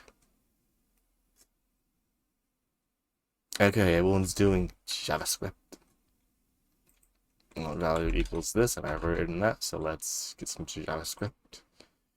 And where do I want to do this? I got figure up there, I got the fetching, all this stuff. Let's go down here. And document, query, selector. It's type of date. Yeah, I'm doing this bad. I'm not giving it an ID. I'm a baddie. I write bad code. Date input equals. Let's make this JavaScript a bit bigger. There we go. So date input value equals new date dot. No, I don't dot it. I call my magic function date to mmdd. That's fun. Say it 10 times fast. Let's do a big constant up here, right? Big constant. Const today. Because we're yelling it, and that is always new date. Well, is that new date? Because date's not static on a web page. We're not doing that. Changing my mind. There we go. We're seeing that value right there. You're loving it. You're loving it. Good. Okay, now we're going to add some input. Date input. Add event listener. Change, I believe. And we'll just see if that does what we want it to do. So we change. Yeah, we pick new date. Of course, I can't see it with my extension, but I can look at it in the debug console. Input. Okay, we change on input. We pick new date. Okay, it's not doing anything, or is it only console? It is console logging. I thought VS Code. Why are you disappointing me right now? I click date. I change it. It is console logging. You can't see that console log VS Code? Oh, that's kind of sad. What is this? I don't know what that is. Thank you, GitLens. I'm not trying that out. That's kind of a bummer. It's a good thing to know, though. If you're ever trying to use cheaty ways to like shorthand pass console log to a thing instead of having the thing explicitly console log, it won't work on VS Code debugger. So yeah, I want change, right? Yeah, we got change. We got new value in here. Okay, we don't get new value, but we just get the target. We can pull the thing from the thing. That's good enough. Okay, what do be the plan? I know I have a plan. Somewhere in the brain. The plan is to, whenever this changes, we're going to call get picture of the day with that date. Okay, let's do that. Don't need the event. Never needed the event. Okay, we're going to call get picture of day. Yeah, we'll continue doing this format for now. New date. Sorry. We need to get the current value, so this will be date input value. Well, I think it'll just be able to handle that, right? Yeah, then apod. Render apod. Yes, this is gonna be good. Function render apod. This takes an apod. Apod. This is the content of render apod. It lives here, and then here we call render apod. Now we don't have to put an arrow function here, because what's happening is that render apod is a function that takes an apod, and that's it. And this then is, let me try to describe this properly. It receives a function, and it will pass that function an apod. So basically the pieces of the puzzle are perfectly aligning right now. So you can just do that. You can also do that right here. Render apod. Yeah, hoorah. Okay, watch, we're gonna go to the past. Pretty picture. Okay, so that's working. We need to disable the forms when it's changing, though. Or do a loading indicator, or do something fancy like that, right? Yeah, so then render apod dot then. Can I do a dot then on this? Console log I Probably do that down here because it's the one that's being ran first. Hi. Okay, great. We get ourselves a hi. Enable form, disable form. How do we do that? JavaScript, JS, disable form. I know I can go through all the inputs and literally set disable on and off, but I feel like there's a form way to do this. Field set. I can use a field set. Yeah, let's go with a field set. What's this CSS? Oh, okay. Thank you, jQuery. Not looking for you. Okay, so field set. What it is a field set? Field set is basically a collection of form input elements. That sounded about right, right? Here it is. A set of form controls grouped under a common name. So I don't think this is like the optimal usage of it, like just putting all your form elements under this. But it gives you this cool border, and it gives you the ability to use the legend tag, which represents a caption for the rest of the contents in the elements field set. So, what do we call this? Astronomy picture of the day.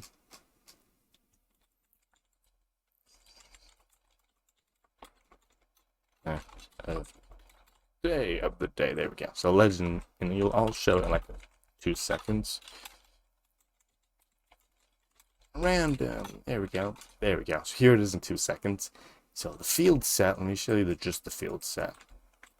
It has this cool border. You can't see half of it because my margins are all messed up. But you see cool border right here. And I think that's literally a border. I don't know, yeah, border width, 2 pixels grooved. Yeah, it's literally a border. Pretty neat. Legend puts text in the top left middle of that border. It's pretty cool. Yeah, you can do this on your own, but why would you when it's like pretty cool and already done for you, right? Okay, so this is doing the magic. What do we want to do with this though, right? So the CSS is kind of all whack right now. Very much on whack. What do we want to do? I like the random button to work. That'd be cool. Let's just make the random button work. I'm done looking at the HTML. It's in my face. It needs to be out of my face. Now let's get the button. Document query selector. Button. Add event listener. Clickety clack. We also need to handle videos, but we haven't found a video yet. Look at the API. Where's the random count? Okay, so basically we just fetch the API with a count, with a random. Okay, so this is going to be another fetch picture of date. So fetch. So I'm not using this anymore, right? Yeah, so we need to update this API to do stuff. Params. URL.search. Can I initialize the URL with params? That'd be really cool. New URL with a base. No, you can't. That's sad. Okay. Well, search parameters. Can I like set a bunch of them on you? No, I can't. Okay, that's cool. We do this manually. Const key value of object dot entries. No, I don't need to do object entries. I rely on that way too much. We're going to use const key in params. Then we're going to say URL.search params.set key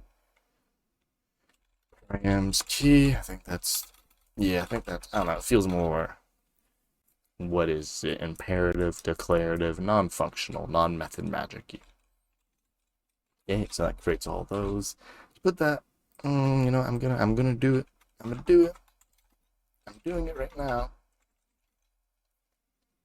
So here's the thing. There's a cool way to like inline it. You do like object and then params, and you do param object dot key or params key, and it's like another thing. I don't know how to do this though. Astronomy picture of the day. Oh, man, I have great instincts, I guess. I was like, will this work? And JS Talk's like, sure, pal. We will make it work for you. So what's this return? A promise that returns a premise. It's a promise that returns an APOD, right? Yeah. Okay, so I just gotta fill all these in to a date. Params, yep. So, params dot. This feels weird though, I'll admit. Date. What's the other one? Concept tags. We're not doing that. HD. It's always ignored in high resolutions, or it's literally ignored. Fine. Count. This is a number. Okay, great. What's this start date? Yeah, I don't know how I'm gonna use that, if I will. How do I determine these as optional? Are they optional by default? Now we'll have to find out. Thumbs. Should return thumbnail image for video files. If true, the API returns URL video thumbnail. Parameters ignored. I mean, why not? Should always be true. Okay, let's call this fetch astronomy picture of day. Count. Right? You're cool with just being like that. I don't have to like tell you if they're optional or whatever. Whoa, that's not the question mark. Whoa, that's not the question mark. There we go. You're cool with this. Like, what's this type tell you? Okay, you're telling me nothing. Okay, I mean, we're just back to the beginning. It's literally telling me no information. I'm sure it's fine. Rams, right? That seems good to me. Okay, so this, we'll firstly update this bad code. Okay, I'm gonna use this everywhere. Where am I using my other fetcher? Right here. So fetch picture of date. Using it in one place. Okay, replace it here. Turn fetch astronomy picture of day. Date, and then this is, wow, I already have a date. Okay, then a pod. Alright? Yeah. Who loves a good refactor? I do. Now you're not being used anywhere else. And chomp, chomp, chomp. Goodbye. This helper function can go up. Yeah, it can go way up here. Control Shift I. Thank you. Okay, let's do that. That one's good. Get picture of date. That's acceptable to me. Render a pod. Again, acceptable. Okay, let's do this randomization. Don't need these two anymore. Semicolon. We'll watch me. Yeah, we don't need any of this. We one-line you. Arrow function. It's totally just as riddles before. Don't worry about it. Okay, let's get this button doing stuff now. Hey, Ryan. How's it going? I'm just messing around with the NASA. Oh, great, it's not working. Don't worry. Leave and come back. Okay, I'm just working with the NASA API here. It is displaying pictures. I also found out that it actually has a random on it, so I have to make that work now. Click. Click. I haven't. Oh no, it's undefined. Did I find a video? Well, what did I find? I have no idea what I found. But the 7th, the 6th. Oh no, it's all on fire. Yeah, doing some code words. That's good. Any interesting ones? Or any ones you would like to see me give a shot at? Any trickies? So I have to do console log now, I guess. I don't want a console log. Get picture of day. Well, I can just look in local storage. Code 400. Time data. It's not match format. You're right, API. It doesn't. How did that happen? Date. Oh, because before I was auto-formatting. Now I'm not auto-formatting. So I need to be all like date to YY. Yeah, gotta do this again. I can put that in a variable. Const MMDD. Amazing variable name. There we go.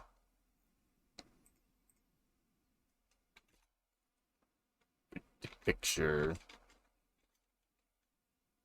I gotta clear my cache because it's been poisoned by me. There we go. So now if I look at the 7th. Wow. Very cool picture, NASA. No idea what it means.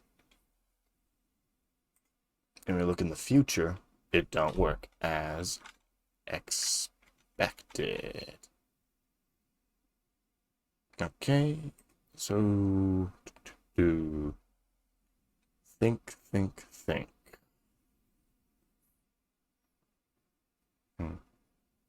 First, so basically I want to, well, I also want to poison my own cache, so let's clear the cache again. Sorry, something weird.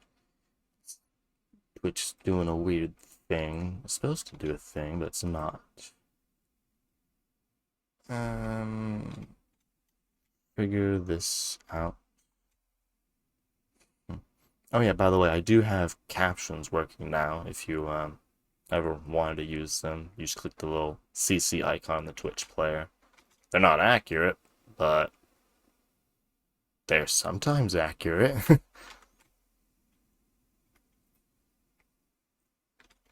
Sorry, Twitch is distracting me.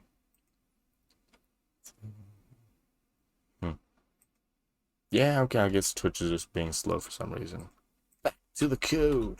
Okay, so we need to disable ranges on the input type of date. So ambient input type date. Sure, there's an attribute for max date or something. That would be expected.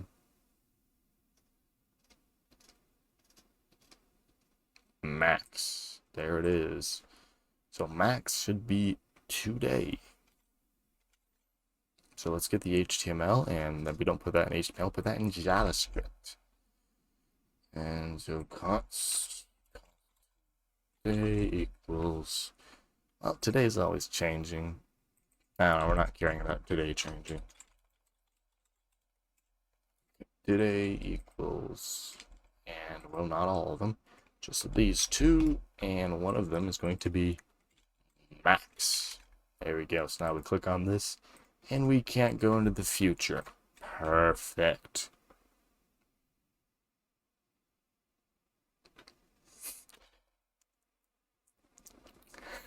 Yeah, it would be. That, I mean, it's technically.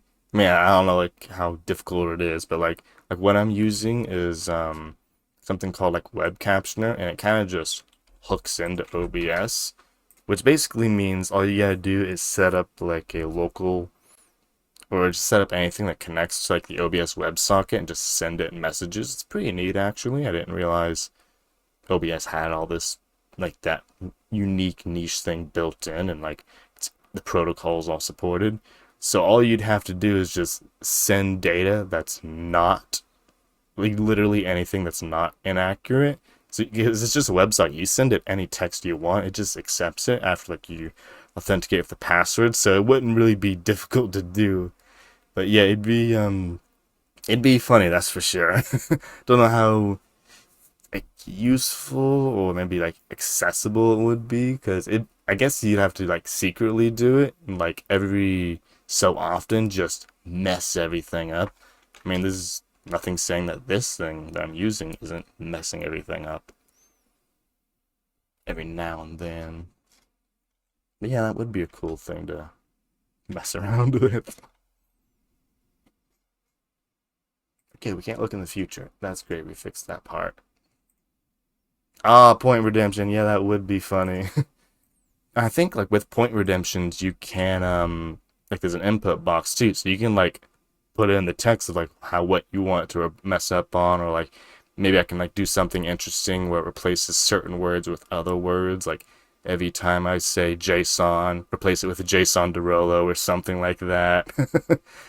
Yeah, okay, I see the system. I see the angle you were mentioning now. Yeah, that would be a funny one. Be a little funny if I actually had the captions on screen permanently. Then you can see the placements, and it wouldn't just be for those who had it turned on. Yeah, because I thought about having them on screen, but then I was like, the on screen for me was like the last resort. It's always like for those who want them, have them. For those that don't, don't. But yeah, I did think about going on screen, so that might that funny redemption stuff might be the push to do it on screen for me. What page is this? Okay. Okay, yeah, the API is working great. Still haven't found a video one, but I guess I'll brute force that in a moment. And yeah, let's get this random button working. This is random, this thing apparently does. How do we do this? We call the API with fetch astronomy picture of the day that count of 1. And then we get stuff. What do we get? Stuff. Nope. Stuff. Okay, let's click the button. What did we get? We got nothing. I must Control Shift I can't read this. Fetch astronomy picture of day. Push button. Oh, because it's in a form, and the form is refreshing. So remember, folks, you create a form. If you want your button to be completely JavaScript controlled, you need to give it a type of button. Not buff, button. Not button, but VS Code help. There you go. It needs to be a type button. Because you don't give it a type of button, it always, when it's inside a form, which this one is, will default to a type of submit, which submits the form, which isn't what we want to do. So you want to handle it, give it a type of button, and now, there we go. Look what we have data. I clicked it 3 times. That didn't really help. Okay, what's this data look like? We have copyright, date, literally the same stuff as before. So they are APODs. They're in an array though. Okay, the data changes shape based on the parameters. That is interesting. I don't know how to do the JS doc way to handle that. I'm not, or I'm gonna write a little different one that will apod. You know, I'm not gonna care about it. I can be cool about this and just be like, I know this is an array, and I know it's always gonna be a 1, so I'm just gonna render the 0 thing, and I'm gonna store it in local storage too, to be cool. Yeah. I also need to generate the key. No. And let's see, const generate local storage key. And we take in the apod. And we return a string, which is just this. And yeah, we're going to introduce code duplication. Not the worst in the world. Oh, I'm actually not doing this.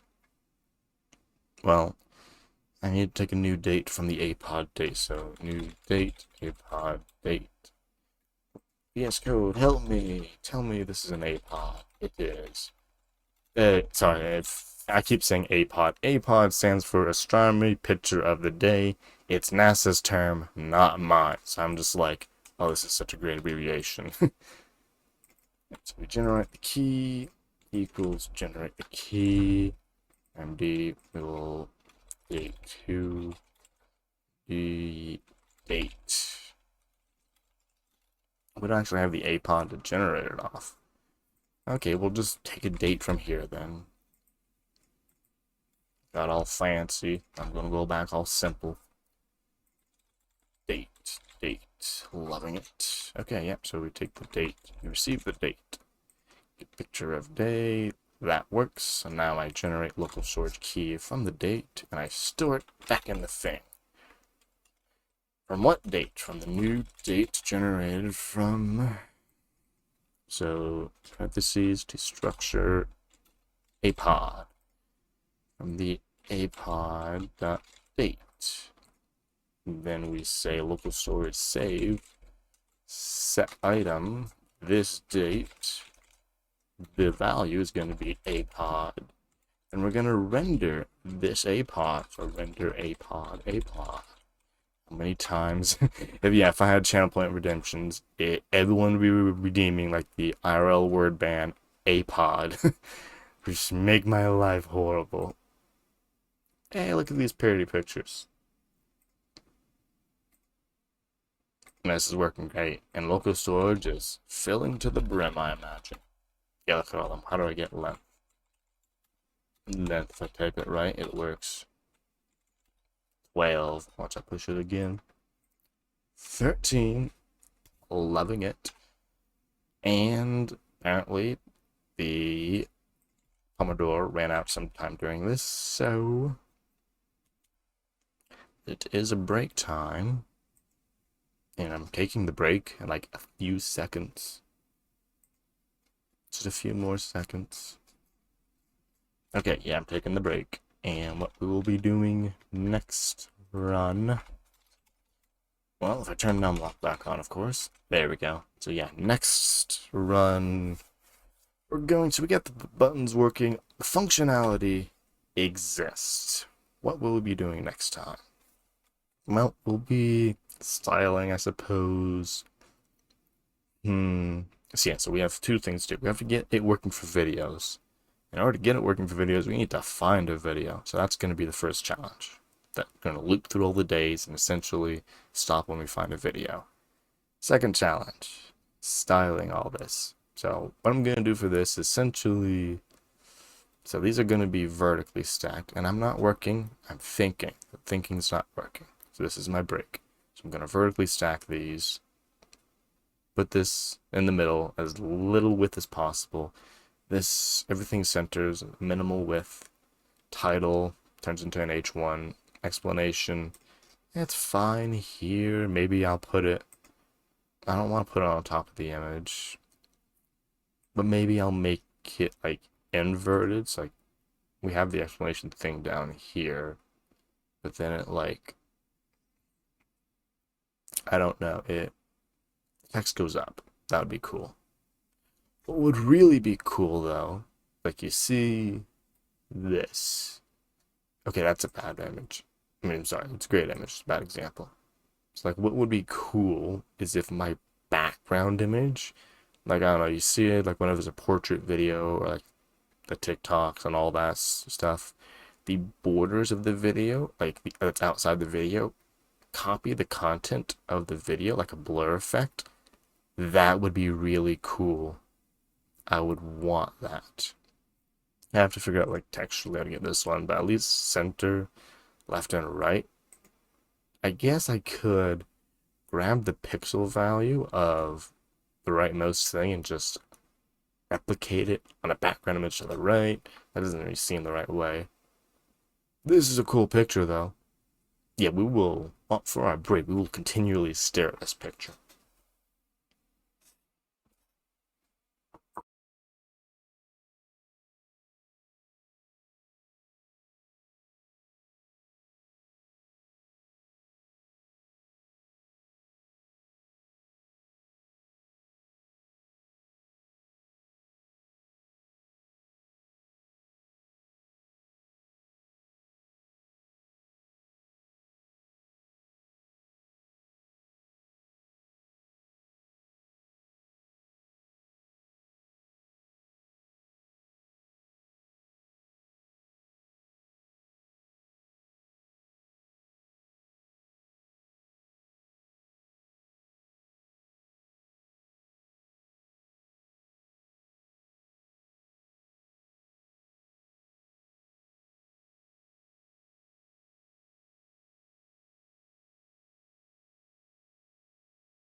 Okay, and this is concluding our break in a few seconds.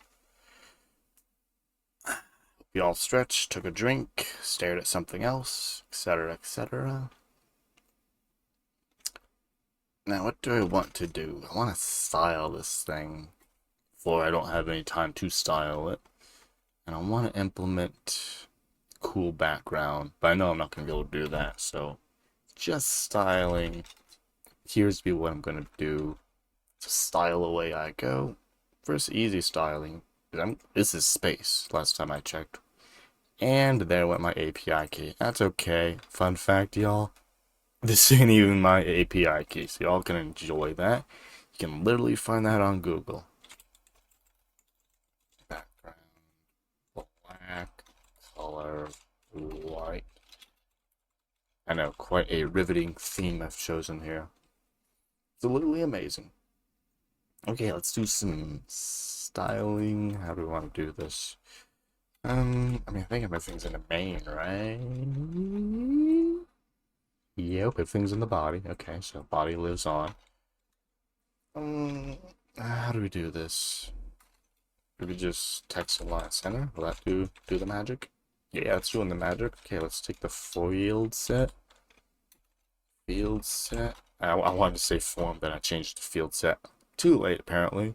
With max content. Loving it. We want margin auto. Loving it. Let's give some padding top on that. One entire rem. 5 entire rems. We want margin, apparently. Yes, we do. 2 rems. Actually, 1 rem was good. Okay, good. Now we want this field set to be a flex and a column flex. Display flex. Flex direction column. Loving it. Maybe we'll give them a gap. That's a little 1 rem. It's a little cluttered for my taste. Oh, why is this text not in the center? I don't like it. What is... I mean, this is going to be native browser input anyway, but how do we... Ooh, there we go. Okay, that's all I wanted. Input text center. Looks so much better now. Okay, the random button again. Just feels... Oh, what happened? What happened? Did I finally get a media? Not a media. Video? Oh, how do I see it? Whoa, Jason, what have you done? Okay, it's okay.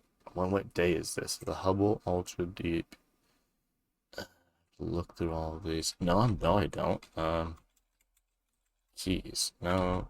For cross carry and if local storage K includes... I know you can't read this small text, but it's okay. It'll be over shortly. Console log K.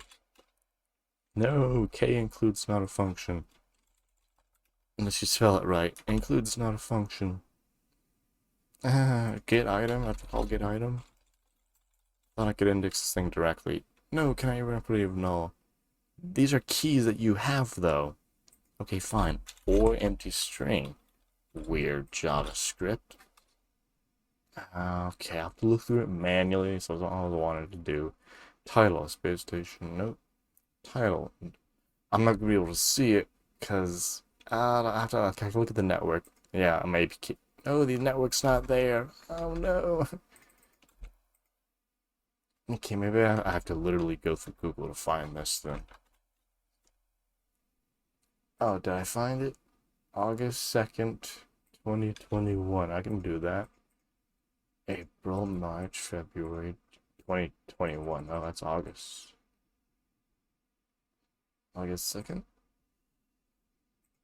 Date 2? Yeah, I think I found it. Okay, so my cache has been absolutely destroyed because I did not JSON stringify my APOD. Loving it. Loving it. Okay, so let's clear my local storage. Local storage clear. Whoa, thank you. I'm not creating a class. Chrome, actually. It's quite autocomplete. Clear. Loving it. Close the tab. August 2nd, 2021. Boom. Was this right? Was it August 2nd, 2021? 2021, August 2. Hubble Ultra 2021. Huh. August 3. August 4. August 3. Okay, let's look at local storage. See what you got. Okay, what do we have? We have URL is an HTML file.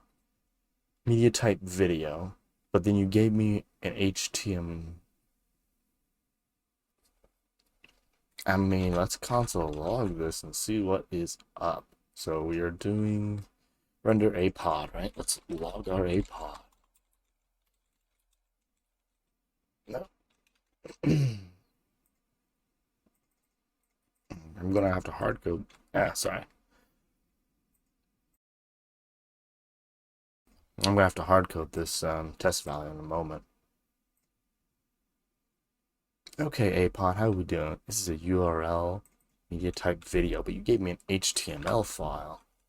How do I load this? No, Google, I tried. Did I just iframe it? Is that what you want? You want me to iframe this? So that's looking like what you want me to do. So, okay, HTML-wise, let's see how I do this. I have an image and I have an iframe. Let's call them both in the same div.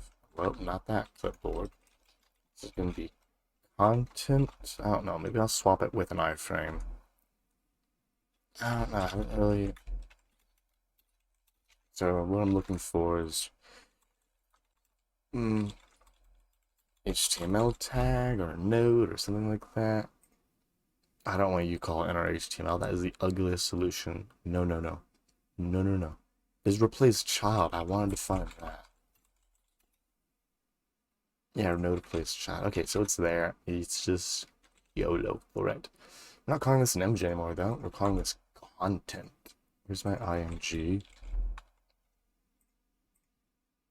Which we need to give it a good name. Let's give it an ID of content. You are now content. Let's rename that to content.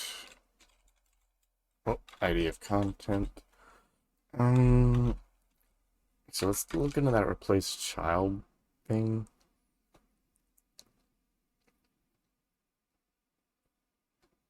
Replace with. What's that do? This element and the children list of its parent. Oh, wow. You don't need to access the parent. Awesome. If. This is going to determine the tag type. So const. Well, let's. Okay, so we have content. If a pod equal. Well, no. So one of them is going to be ternary. The other is going to be dynamic. Let's just do it bad first. So if a pod dot. Where is it? Where is it? Media type equals image. Then we do this stuff. Else we do this stuff. Now both of them will need to set the thing accordingly. So let's just set we'll just do a hard code. Replace with create element. Well, here's the thing, we need to create an element of type image, but then we also need to give it, oh, we can give it some options. I forgot about this. Well, these are the most boring options I've ever seen. I was expecting more. Well, what can we do with element creation options? What is this? I thought I could like give it an RD. I thought I found the holy grail.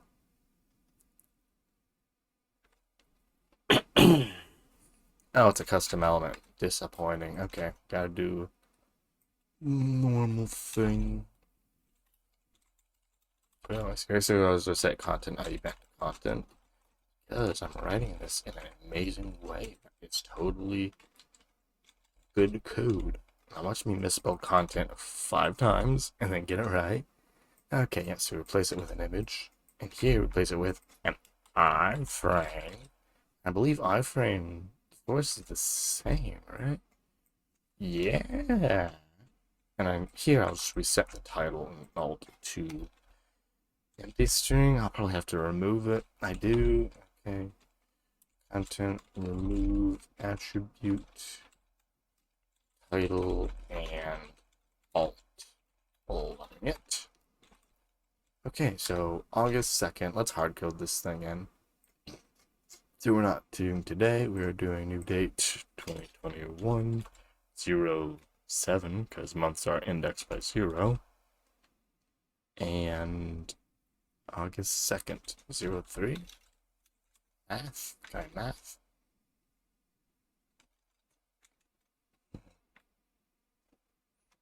Oh, really, Ryan? What's what's another point redemption idea you got? I'm trying to think what happened last night. I made the cocktails API. Tried the rank. Man, I got a little progress on the random animal picture API. Lower character count. Yeah, that would be Oh, okay, yeah, Channel C films. Ooh. Yeah, lower the character count. I mean, that could literally apply to like any code wars, like any code wars or any actual code. Yeah, that would be a tough one. I mean, that'd be a fun one for sure, but yeah. Yeah, I assumed the chat with CFIM was in Discord. But yeah, lower character count would be just like lower the character count, and I guess yeah, it could just be in general, or it could just be of like specific methods, specific line. But yeah, I do I do go with pretty long things. Yeah, make the code really unreadable, huh? That would be fun, sure.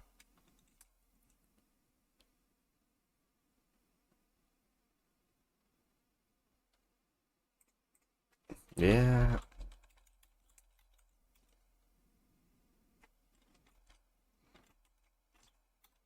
yeah, because now like if I had to do low character count for this line, it'd probably be something like delete content dot alt. Like it'd make you really think of like, how do we trim this down? I don't even know if that'll work either. And it actually does look like a better way. I don't know.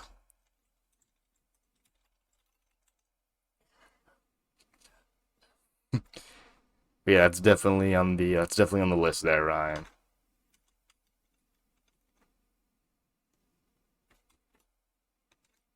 And great, something's on fire.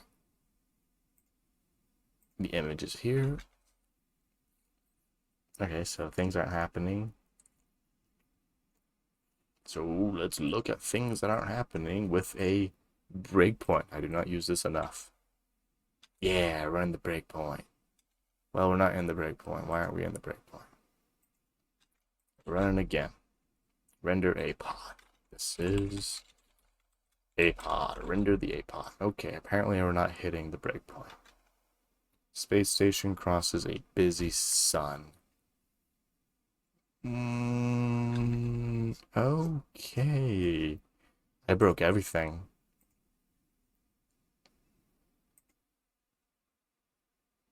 Space station crosses a busy sun. Yeah, that's a normal old image. Supposed to be rendering, but not. Maybe this is weirdness. Okay, there it is. So apparently, oh, replace with it returns the new node, doesn't it? Ah, of course. Content equals content. It'd be weird if it didn't return the new node, though. Doesn't return the new node? That's a weird method. Replace with exceptions. Hmm. Yeah, this is getting to be a weird function at this point. Node equals, because there's no way to change the tag of it, right? So new node, and then it'll be content equals new node. This is the life I live now.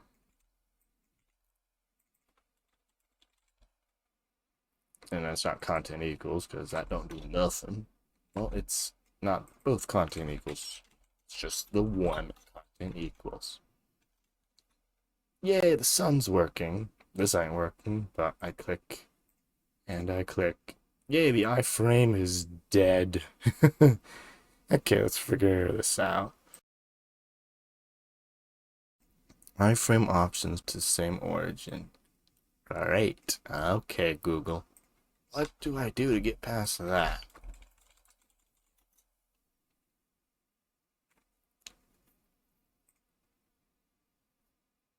Huh.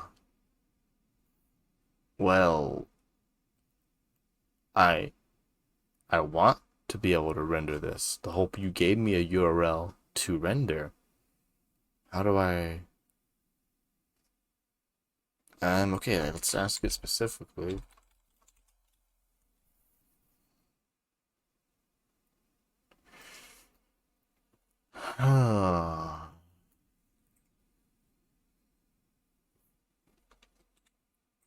Interesting, interesting. I mean, oh, I think I saw someone talking about it. Yes, accessing NASA pictures. Here we go. Y'all get the same problem I do. Denver Coder 9. How did you solve it?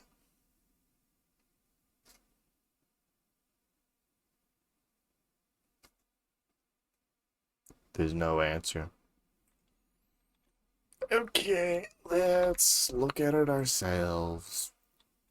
They were asking about the second. Everyone loves it. Well, we asked about the third and HUDF headers. Data image, provisional headers. Okay, show me more. Okay, let's look at the HUDF one first. Response, connection, blah blah. X-frame options, same origin. I'm not at apod.nasa.gov. How am I? Okay, let's go to the page because I did find you. Explanation, image credit. Huh. I want to use this on my site though. Am I expected to not be able to? Or I have to do something else?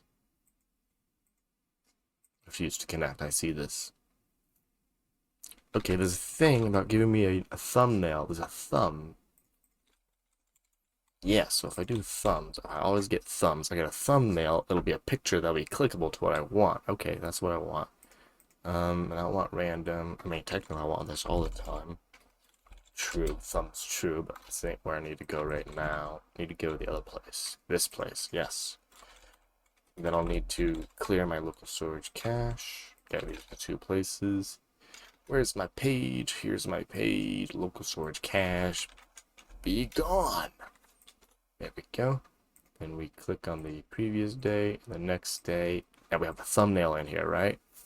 No, you didn't give me the thumbnail URL that I asked for.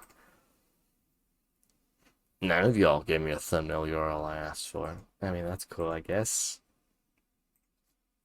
That literally don't do nothing for me. Okay. This might be an exception to the rule. That's what I'm gonna do. I'm gonna put this back. So we have bad data here. What we're gonna do here is we're gonna make some API requests. Okay, we'll make a bunch of API requests until we find one for media that is not. Maybe we just set data input. Around here. Goes what? 2020 -01 Can I just do this? Will everyone wake up? It won't. Does not conform to require. Oh, 202. Yeah, that won't help you, will it? Okay, yeah, JavaScript's not gonna figure that one out. Well, I can just call this myself manually. Oh, now the plus sign. Okay, yeah, that's acceptable. So yeah, 65.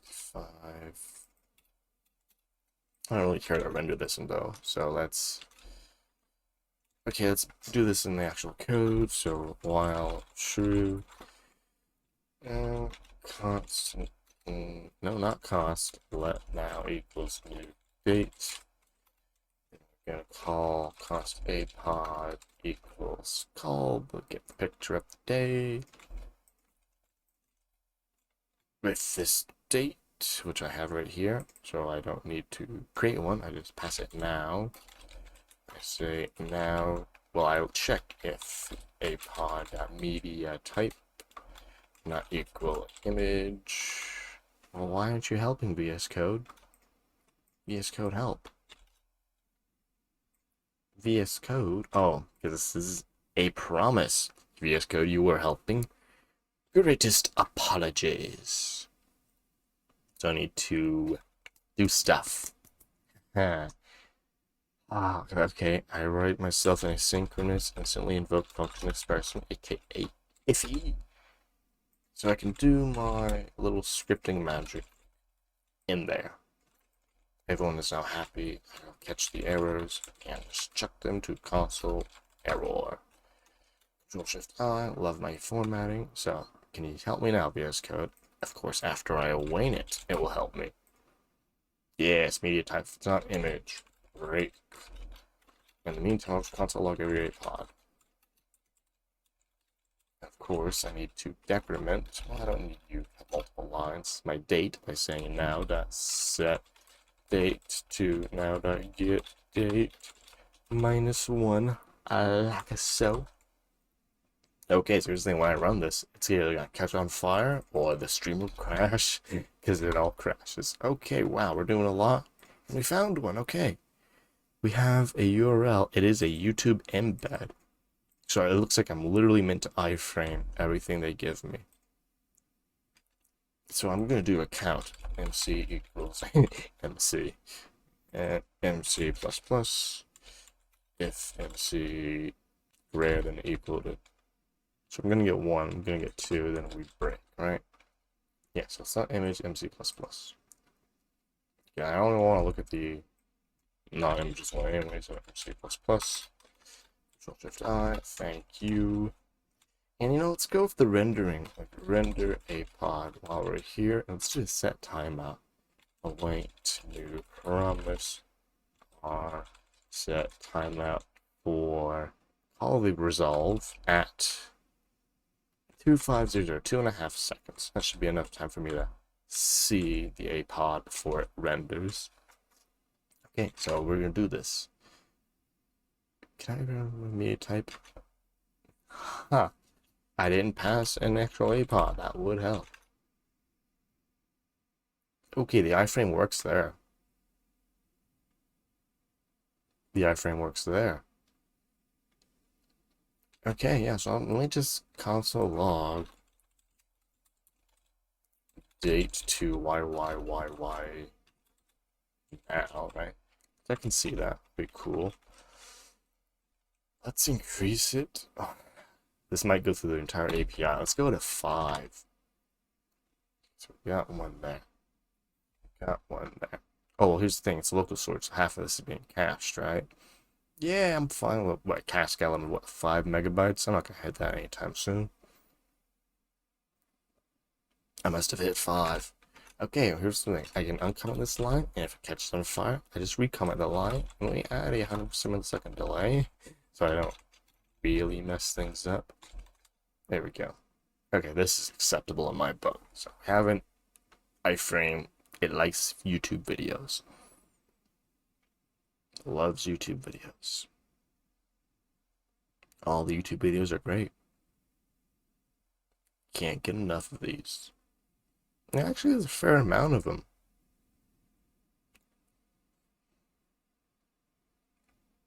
Please don't ban me, NASA. I'm not a bot. I'm just trying to find your weird videos. In 2021 August, so I'll hit that one eventually.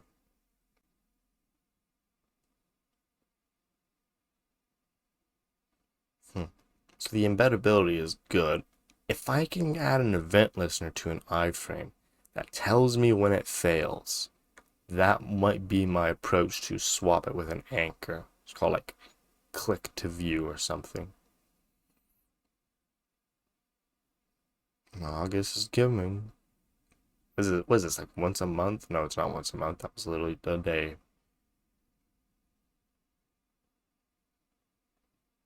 It's quite the API. Okay, here comes August. Nope. How are my thumbnails? Yeah, we get thumbnails URL, so I guess these are specifically for YouTube. Here comes August.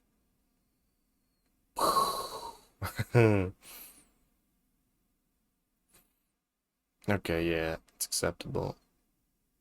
Okay, I have no interest in looking at the entire... Whoa. Okay, let's stop. Everyone stop. Halt. Hammer time. No, stop. Everyone stop. Found another interesting one, but I don't like console log, so I got it. 2021-07-14. Any other weirdos? Okay, I think that's a good one. No date available for date 2022. Okay, yeah, sure. I don't care about that. Okay, that scripting led me to the discovery that most of them are just YouTube, and I don't really care about the thumbnail, so I will drip off thumbs. Loved it, didn't help me. The solution to my problem is it's break time right now. So we got some really unique folks here. 7, this is real 7, so this is 6. Parameters going here. It's probably 14, something like that. Detect when an iframe cannot be embedded. That is my goal, which I will do after the break. So let's, well, what did I break this time? Cannot get undefined. Did I break local storage? Clear local storage. What have I done? What have I done? Okay, we're not taking a break till I fix this. There we go. Okay. Index 77. So who's calling? So it's this one. New date. Oh, because it's tomorrow. Time zones. Oh no. Oh no, there's different time zones. Okay, so here's the thing. The API will do the thing. Get picture of date. So here's the thing. I don't want to save it if it's not good. Let's look at local storage, because I literally just crossed midnight local time. 412. No data available. So when I get a thing with a code, sometimes it returns a code. That was not described in the API, was it? No, you said nothing about a code, API documentation. It's okay. I still love you. Where's my docs? Here are my docs. Sometimes you get a code. No, not that. Well, what is type of code? It is a number. It is an optional number, and it is a code. If you get a code, you gotta stop, because everything's broken. So let's see. Specifically, it's this part that needs to not happen. If a pod.code. I mean, we just want to stop everything, don't we? Because there are other things that do fetching. Well, how many other things are there? There's 2, really. Both of them which eventually get the apod, do stuff with it.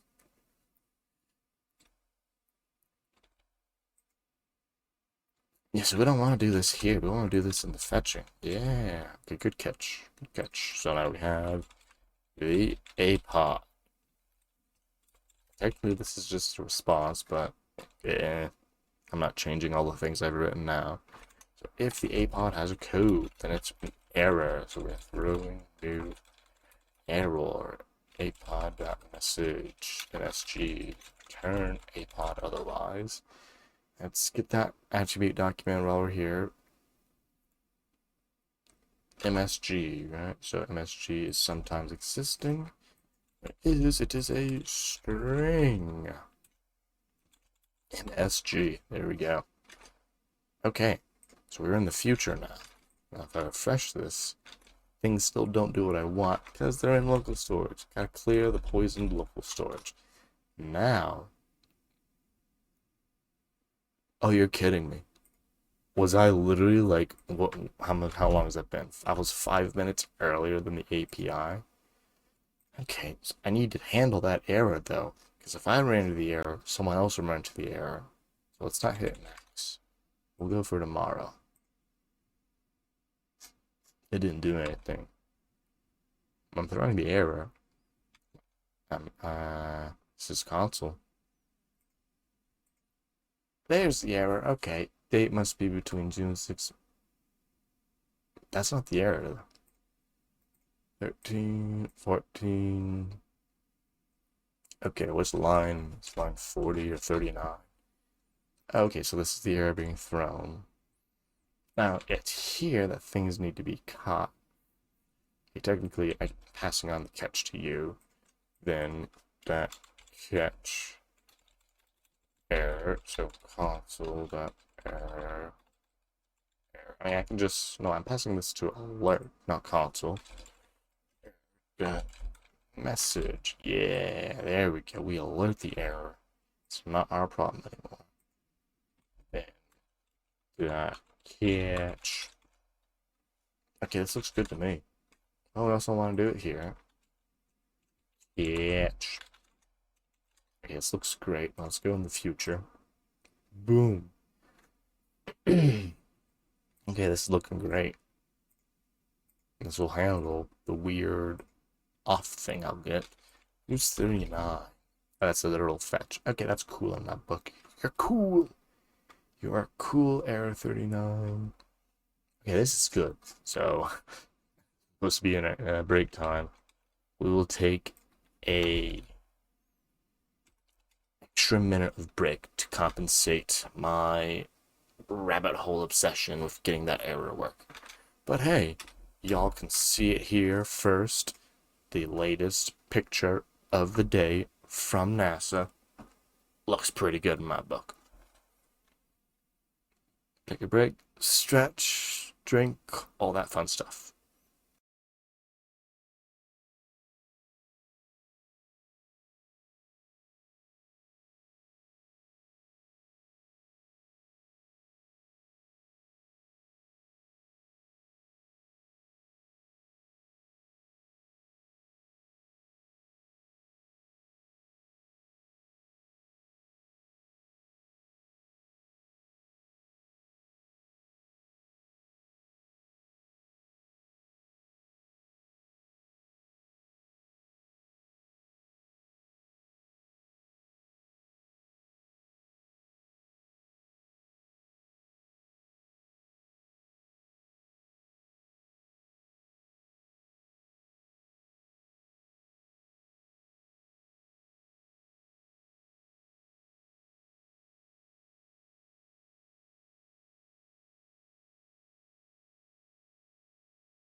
Don't worry, break is still break.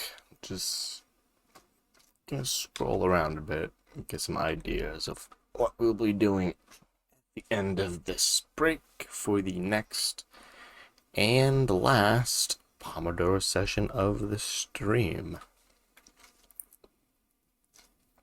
So I think I want to put this explanation like on the right. I think that would be cool. As far as I can tell, all these images pretty good. Like aspect ratios. Oh yeah.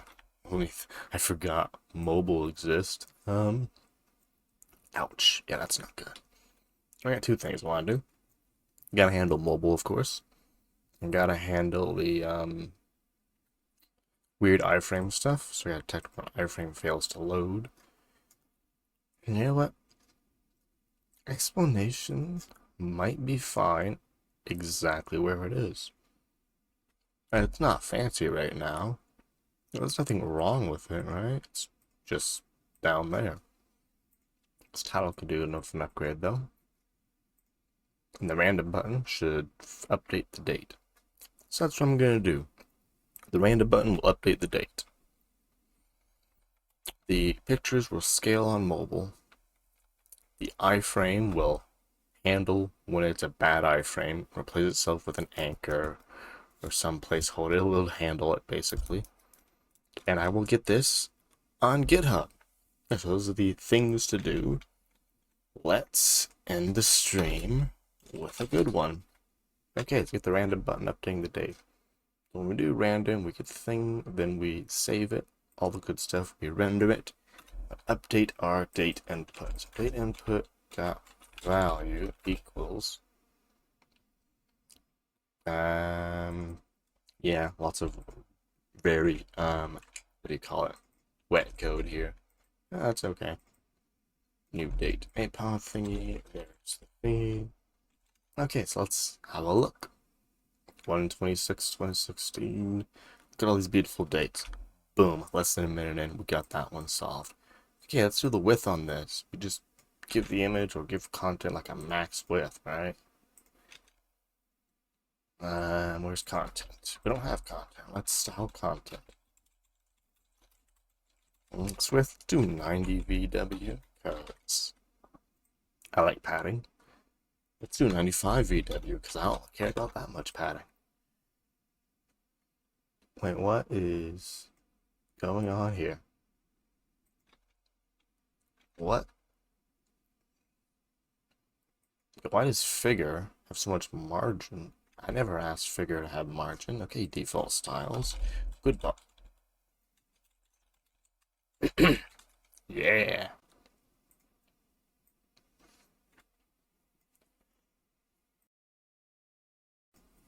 Never sorry about that. Okay, yeah, so this looks acceptable on mobile. Let's get that big caption here. Fig caption. What size 2 rounds? Double. Yeah, we need to be able to read that. You know what? I wanted it vertical. Maybe I don't want it vertical. It looks so like random like that. I think I want it vertical. Can the button max width? No, not max width. Content. No, width is max content, right? Ooh, I want you to center. I know it's not text align center, but I know that's not the flex way to do it. But can that just work? No, that won't work. Okay. What is the flex way to do this again? Align self. Yeah, align self center. I'll do that. Loving it. You know what? I don't want the input to have max width either. I just felt like it with max cut. Yes, literally both field set children. Field set direct child. Loving it. At this point, you don't need align self. You can do align center, right? Yeah. Okay, I'm liking this pyramid. It's a little spacey. But get this some more. I have margin top, right? Let's do margin both. We don't want any sides. Actually, we do. We want auto on the sides. There we go. That's acceptable.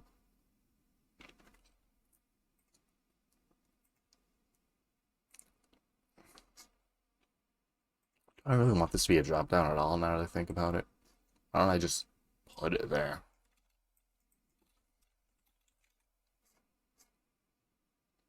I can decrease the margin of this though. It's a bit wide. Let's get some CSS on that field set. No, not CSS on that. On the paragraph. Max width, what is that? 50 V min or 50 V max? Ooh, I want to center that. So margin center. Not margin calc, margin auto. There we go. Let's DevTools it up. Ooh, that's doing not what I want. V max. Yeah, that's doing what I want. Well,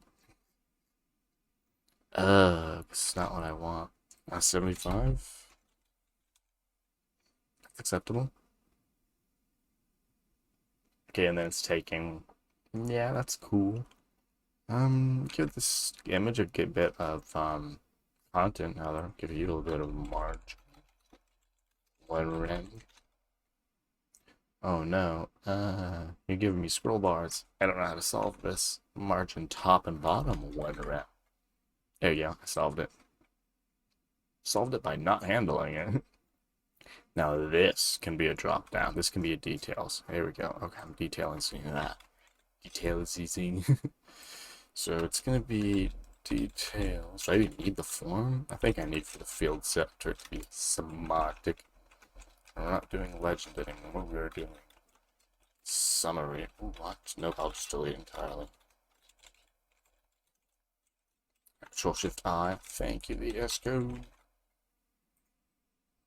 Oh, it's not in the thing. Okay, there's gotta be a way of doing this. HTML field set legend summary, right? That exists. Oh, that would be so cool. I'm just gonna put it in and see what happens.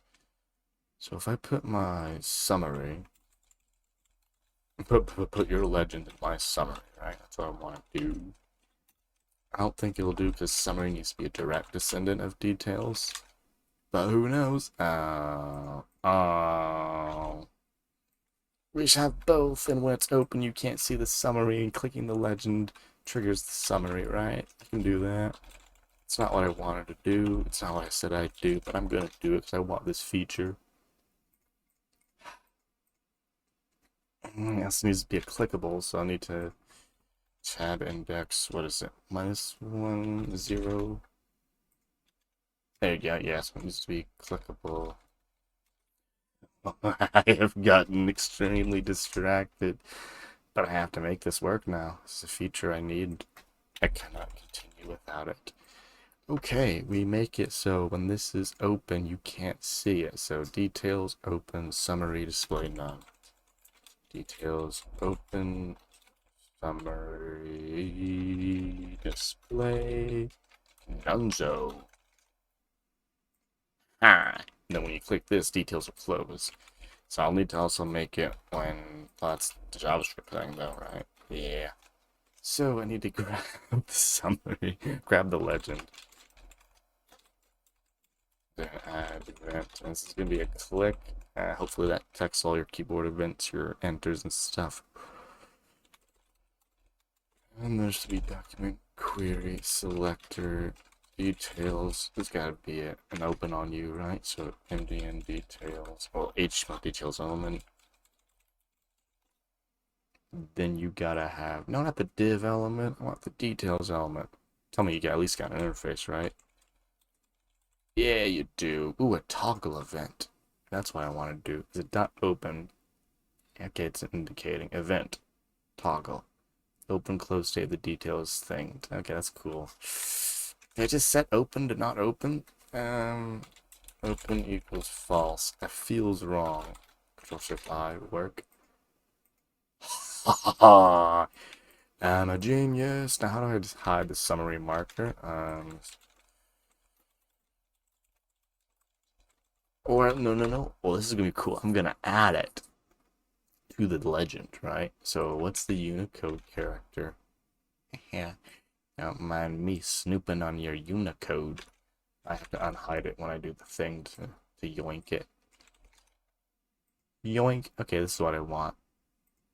Come on, DevTools. Give me what I want. Can I just... Okay, I'll go look it up my own. Unicode down arrow.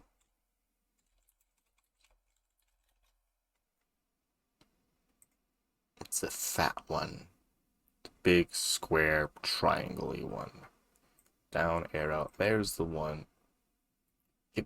Get in my clipboard. Okay, now we hide that again.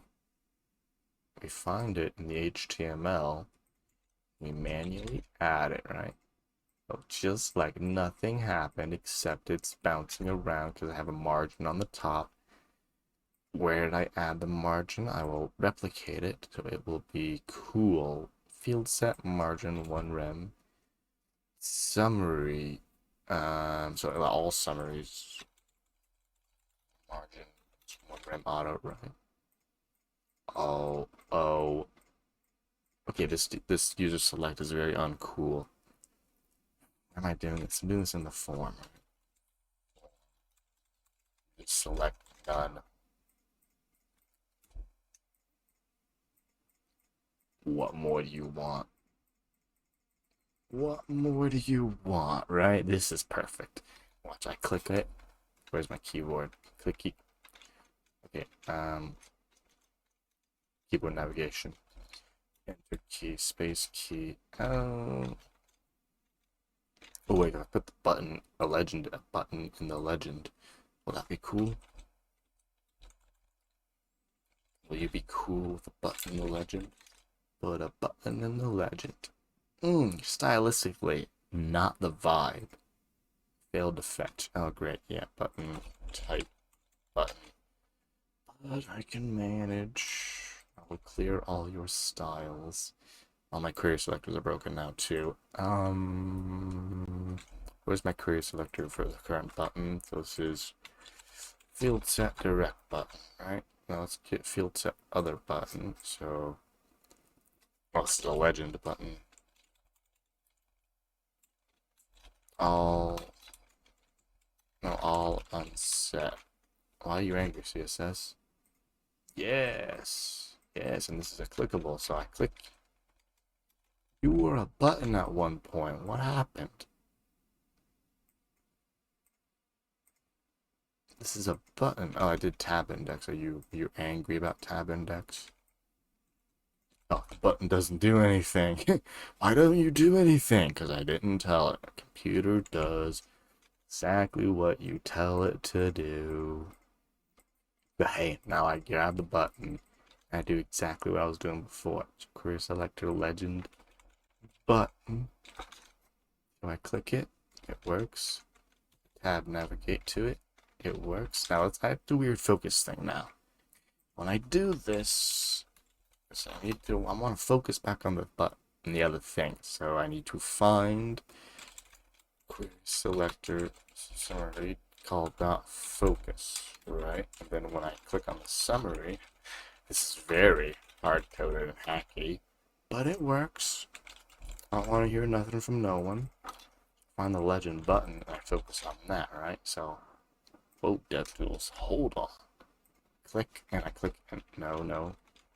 Click enter. Yeah, no. Okay, so it's going one way, is that it? Okay, yeah, so when I click on the summary, I get the legend button, it's not focusing. Did I have the right legend button? It'd be weird if I did, no, but...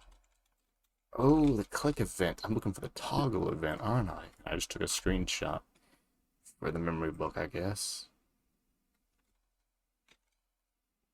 Do I have to time this? Or am I looking for the wrong thing? We go timeout first, right? We write bad code first, we make it good later. 500 milliseconds. That'll solve it. So I click focus. Click focus. Okay, so this works. Let's get the details. Add event listener toggle. And just not do the timeout. I know this will break half of it. That's okay. Let's grab the details. Open. Alright, just console log. So that'll be cool. Alright, that's cool. Details open true. Open false if. Opens. Nice if statement. If. And we can do actually all of our focusing logic in here. That would be cool. Yes, look at me. I can spam it. Sorry, I didn't mean to do that for the epilepsy folks. This is where we're going to do all our logic. And then else, we're going to focus the other thing. Like a pro. We have abstracted our focusing logic away to where it needs to be. I love it.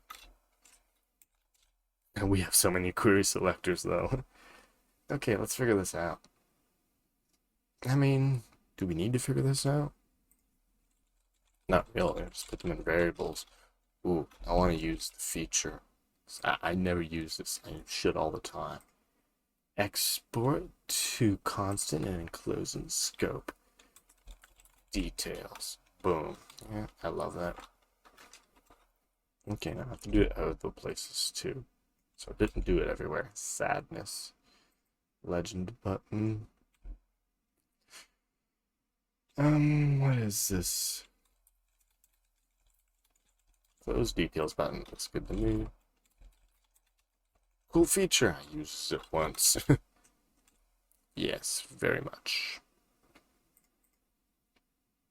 Summary. I'll use it once. Good for me. Let's iffy this all up, guys. Yuck, this is really populating my scope. Oh shit. Looking alright to me. Got my little script doing the magic. Don't need the magic script anymore. Ooh, a left and right button would be really cool to navigate on the days. I have to add that now. Will I get to it now? I don't know, I have an iframe to fix first. Okay, so we have this working. Actually, it's what changes, so let's clean this up more. So we're saying if details open, it's the close button. Otherwise, it's the summary that we will dot focus on. Yes. No. Yes, this feels weird. It's okay. Let's grab cost summary equals. I just do details. Query selector summary. Loving it. Loving it. Oh, watch me arrow function this. There's that free lower character count redemption for y'all folks. Got your one for free. Look at this. Absolute just travesty of perfection. Loving it. I think I'm good. I don't know. I want to put that there. Keep them close to relevance. Yeah. Shortened it pretty well. Turn arrow to choose which element we're focusing on, and then do the focus magic. Yeah, if you're curious, or if you missed out, basically what this is this is a details that opens into a field set. It looks basically native, but see, this is a summary, and it like natively opens up, but when you click it, it disappears and replaces itself with the legend with a button inside. And that logic I was just messing with was to make it keyboard accessible. So now I'm pressing the enter key, and it's like just working. There's a weird outline, but that's not my problem. It's Chrome. I don't deal with that. But yeah, that. I'm so excited about this little drop down thing that has like zero impact, but it's neat and I like it. And now I'm supposed to fix the iframe, but I don't want to. I want to make next and previous buttons. So I'm going to be making that. Let's find Unicode arrows. I was already on the page. We need a left arrow. Wow. I don't know. I don't know what I was looking for, but expecting to find it a little better. I don't want to import a font. There gotta be better arrows than this. I've seen better arrows than this. Oh, I mean, this looks like a night arrow. Oh, that one down there looks like a night arrow. Yeah, can I find a left one? Left? Black leftwards arrowhead. Oh, it's an arrowhead, huh? Ain't that fancy. Oh, I don't see one for left. I don't care. I'm gonna watch what I do to this. So let's just get another button. There we go. Now we need to put these in a thing. Call you a div. Div soup. Let's swim in it.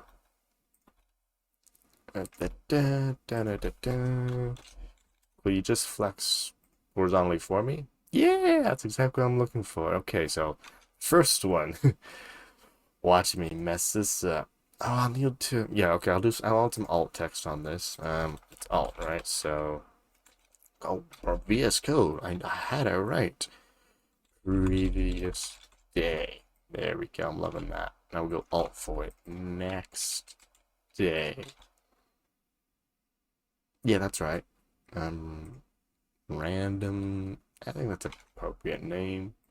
Okay, I need to default this thing to open because I'm not gonna. I can't click that every time. That's way too inefficient. Okay, CSS. We're gonna select the div and we're gonna select the first button. So, field set div first button of your type. First of type. Transform. Rotate 180 degrees. Look, we have a left arrow. You can't tell. There's gotta be a text transform though, right? Text. Rotate. CSS. Oh, what was that down there? Yeah, there's no left arrow. I'll make my own. I mean, I'm sure there is one, but it wasn't on the page. Transform. I mean, this is what they say. Only 90 degrees. Was I 180? Yeah, I mathed right. Yeah, I'm not looking for that rotation. Okay, yeah. Working as intended. That's why I made sure to add the alts, because that is what it will be read as for normal. Where's the tab? Oh, this is Chrome. Is it down here? Yeah, it's way down here. Astronomy picture of the day, generic. But I gave it an it's alt is for the other thing. I need to give it an ARIA label, right? Yeah, there we go. Previous text and static text, right arrow, but that should be ignored. Previous day, next day. There we go. My favorite function, math dot do it for me. Yeah, just don't need to worry about it.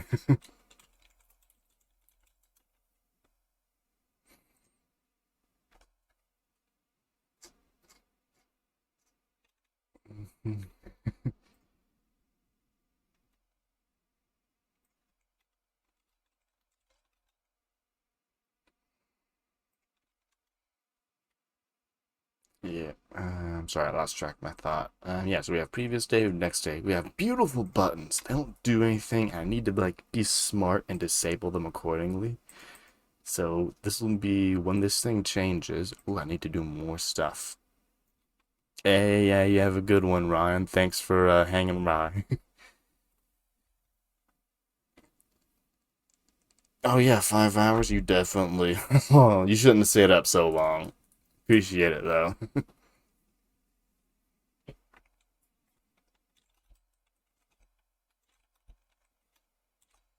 Get picture of date. Check if that's today. Actually, we don't have to check anything. We just let them make errors. We let users make errors. We don't hold their hands. Yeah, errors. People. They'll have to make the errors. Okay, let's grab the buttons. Document, query, selector, div, field set, div, button, query selector all. It's lazy. We're gonna, No, we don't need to do that. We can do it for each button, and then here we go. So button, listener, click. What we're gonna do? We're gonna do stuff when they click. We're gonna say, change day, adjust day, and then if I equals 0, then we're gonna go left. Otherwise, we're gonna go forward. Left, right, forward, right. I said the things I meant to say. Cause day equals change. So this is our change. Don't need those parentheses because we have baddies right in the baddest of code. Now, where do we find this? So we get the current date when we set it, and then we call the function. That's this. Then we get the current date, we set it. So here's the current date. Here's my date object. Date equals to this. Date, set, date, I get date. Have I said date enough yet? Plus change. And this is my date object. Date. I also need to set the thing. So date input dot value equals date to yy. YY. Here's my YY. And I pass it to date. Right? Right. Save it. Control-Shift-I. Did nothing. That's okay. I have buttons now. Failed to fetch. Well, I tried. Failed to fetch. Why is it failing to fetch? Is the 10th forbidden? No, the 10th is fine.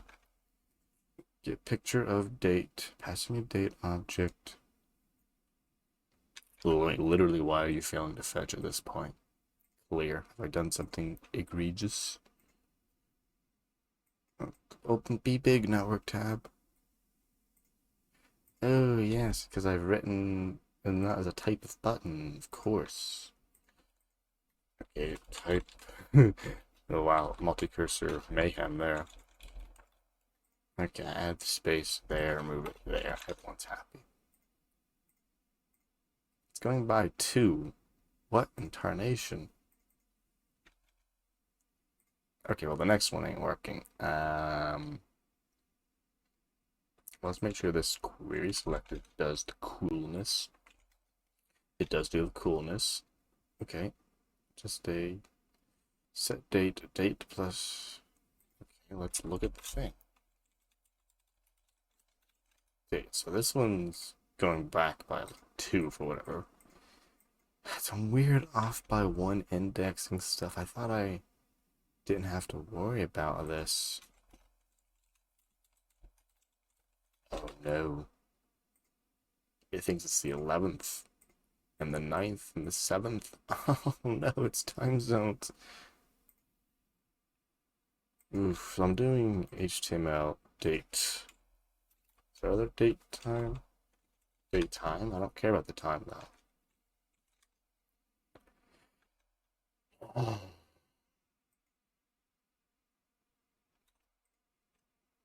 Okay, I have to figure this out. Indian. Well, my break. It's supposed to be break time, but new. Local time.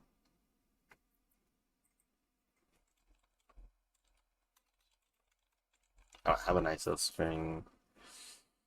Parse. Date constructor.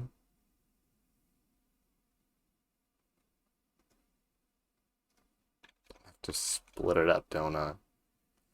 Okay, so this is what I'm gonna do. Const year month day equals date input value dot split by the thingies dot map the number, and we will pass year month plus 1 day. I think, I don't know. Okay, not plus 1 month. Sorry about that. What the? Minus 1 month? I love these standards. They're just awesome. Okay, so everywhere I'm doing new date based on the thing, gotta update it. Cool. Okay, let's do some date to YYMD. I need an inverse. So YYMD to date equals great variable name, I know. So let's just go find my logic back down here, right? Here's my logic. I can literally replace this with const goes into date. So we do input that value. Oh, loving it. Let's bring that up here. We return it. Return new date. Loving it. Okay, this is gonna save some things. Oh, where's my value? There it is. Okay, good. It knows it returns a date object at least. Okay, so everywhere date input values in the equation. Can't do that anymore. That's actually not too many places. Hold on. Get local storage key. Can I trust you? Okay, you use the right functions. Everywhere I go, I have to wrap these up accordingly. But hey, it should. Previous. Next. Yeah, I should disable it. I won't. Look at all these. Very cool. Okay, it's shaking my form. I don't like this. Like, look at this. This is very uncool. You're supposed to just be centered. Wait, you're adding a horizontal vertical scroll bar. That's what it is. Okay, not my problem anymore. I'm cool with it. I'm not cool with it. It's not my problem. This is supposed to be the last Pomodoro session, and I'm not doing the things that need to be done. I'm having too much fun adding stuff to this thing. Okay, let's handle the iframe.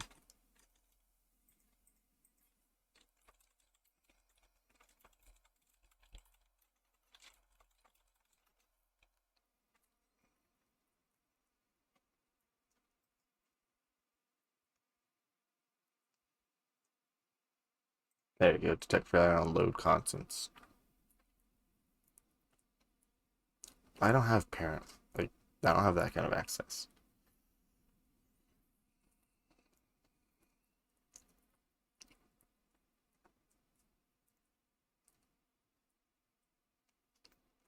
Unloaded. Bank. Oh, wait a minute.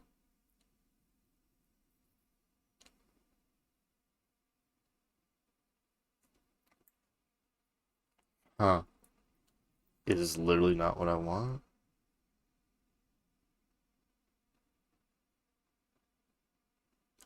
An object.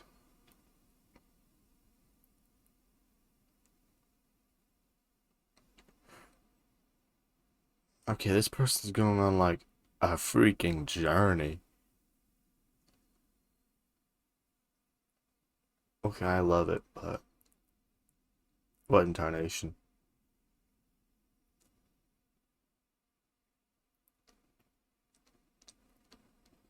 Wow.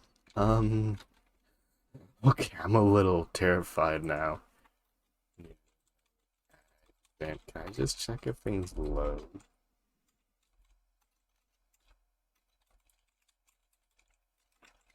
Is it like an error? Like, I can just be like, things didn't load, right? Let's pick a day. I have to go find a day within a thing now, right? The great thing is I open my dev tools before I do this, and I'll eventually find one. There we go. Event. So yeah, load. Happy 3/30/22. August. Wait, what's the one? Brain. Sorry. August 2nd. Still got the load. Okay. You were right. It's not doing the thing. Okay, can I be like query selector? Be like, hey, iframe. Can I get like the content document and be like, hey, ooh, it's null. That's informative. So what's my good date, right? It was like a few days to left of here. 3:30, right? Here I'm like, what's your content? Still no. Okay, I thought that's how we got content documents. Um, content window. Is this what I want? Okay, you're not accessing. Okay, that's cool. That's acceptable. Is it different though when I access it August 2nd? Oh no. Yeah, okay. Not what I'm looking for. What am I looking for? I'm looking for what that person went through a journey to find. Oh, wow.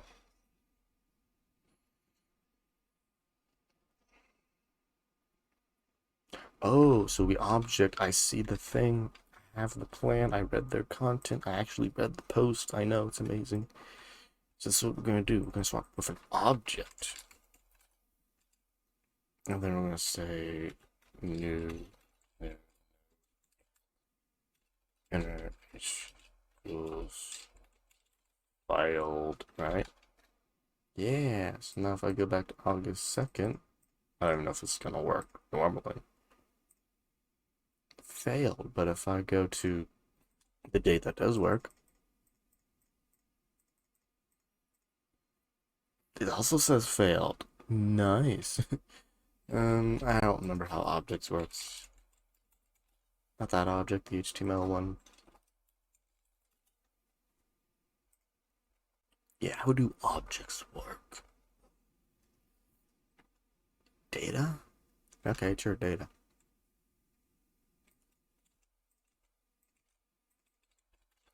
Data it is.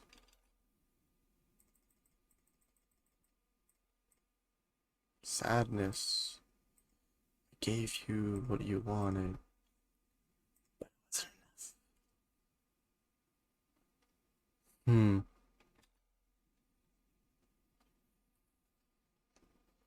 Huh.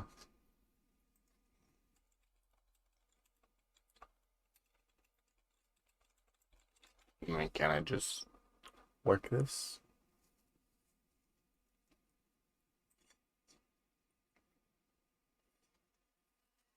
Yeah, just give you data. Oh, I have to give it a type, huh? I can give you a type. What's the embed tab?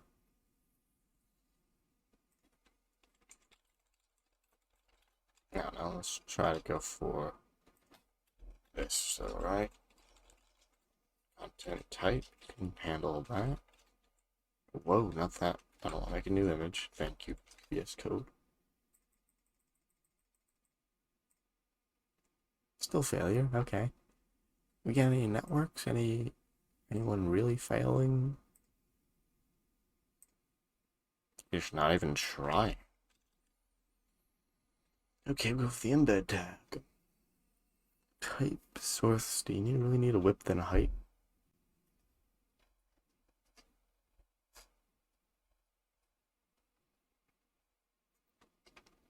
I mean, let's give it the number while we're here.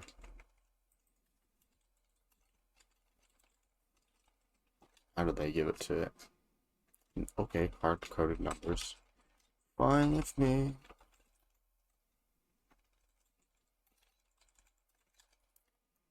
How will you love me now? Okay, at this point, I'm just literally trying to embed this anywhere I want. Okay, I'm just gonna shove you in the HTML at this point, okay? Just work. Please just work.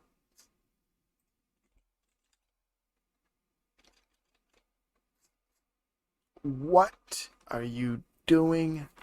Why are you working? Is it the order? Did I order these wrong? You need to go first, you weirdo.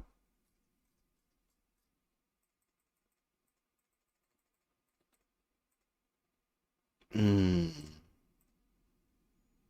Hmm. See, I like your HTML.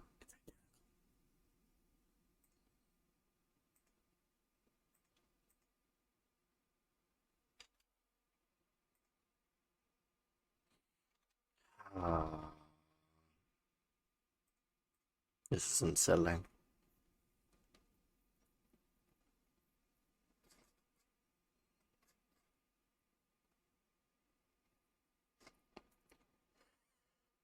Hmm.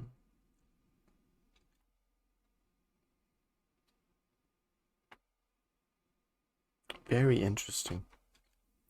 I'm extremely interested now. Ooh, since I set the content and then the stuff, I need to set all of this on it before it loads into the document. That makes somewhat sense. That doesn't make sense. That does not make sense. I feel like I'm going crazy on this one. Absolutely nuts. Okay. We're gonna do something crazy. Document by child new node and just not do any of the rest here. We're losing our mind. When we get to 31, it'll just boop at the bottom. It did it. How are we still getting an image? Oh, that's the old image, right? Yeah, okay. So it's doing. Whoa, whoa. No, it ain't. No, it ain't. It's failing. How is it failing? It's the same HTML. Whoa, that's actually not. It's losing a lot of data. Oh, because I changed and broke all the stuff. Sure. Okay, 31. Let's get there. Progress. Okay. This is what I need to do then. I need to do this. Right? Right?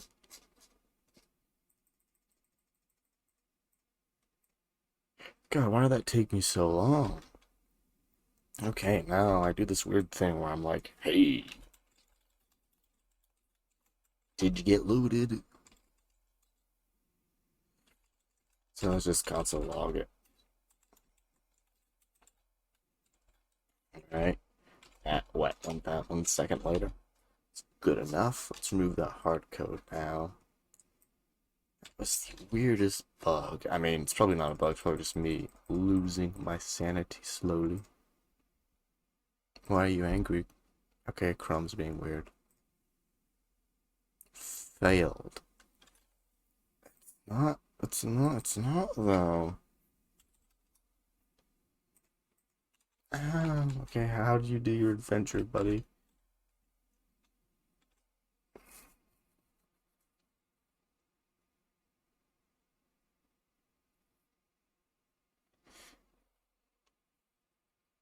Like, isn't there literally I'm just like, hey, check the height. Couldn't I have done that in the old iframe?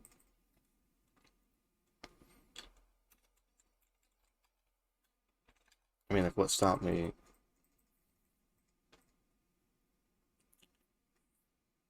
$500, sure. Now, if I go to my August 2nd, 18. Okay, basically it's like less than 100, right? If I don't know if that's such a delay. 100. Look at this hacky solution. The hackiest.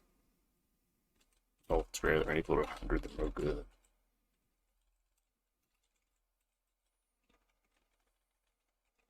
We don't even need to fail, do we?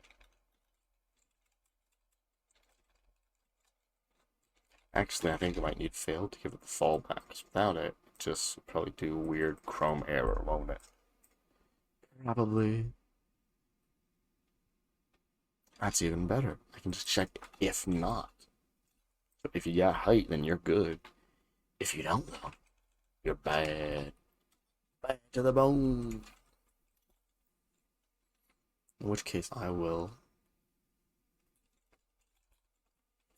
document create element a. Then it'll be a.href. Whoa, not just a. Ink. No, not animation. href equals apod.url. That text content equals click to view a.target. Nope. Anchor target equals underscore blank. That'll be the new tab. Content without place with anchor, right? Yeah.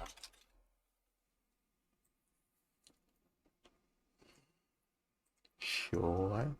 I'll also give this thing an ID. Anchor content, of course. Okay, this seems good. Let's try it on our favorite failure.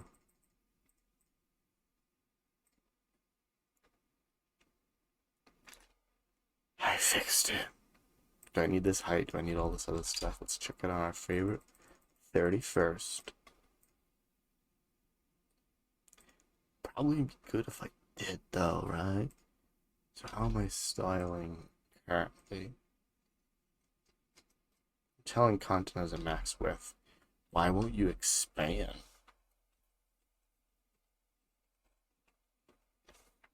Can I just be like, you don't have a max width, you have a width. Be wide. Give you a height of auto? No, I want you to have bigger height. I don't want to stretch you though.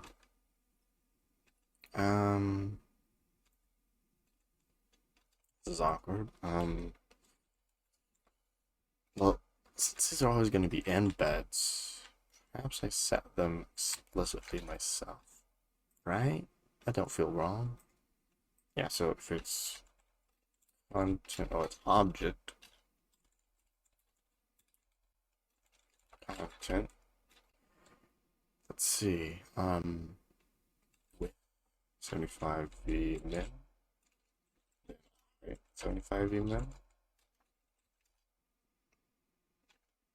V max. I mean, I do want this to work on mobile though, so let's not get too crazy. No, let's go V min. Yeah, let's not go 75. Let's go bigger. 85 V min.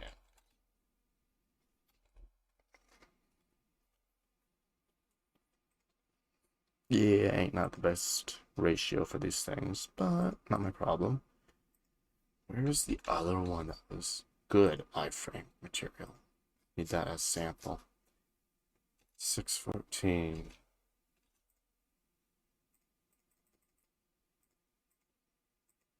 So we got 614, or is it 714?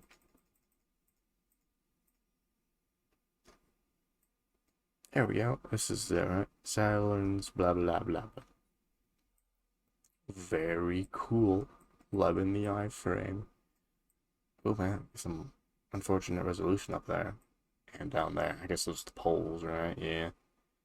Oh, pretty neat 3D widget. Okay, so I'm pretty happy with this. The ratios are whacked, but that's okay, not my problem. So this is good. This code is not good though. So dirty, so wet. Back in. A few more features. I know. Break. All that stuff's supposed to be happening. I have to add these though. Key down.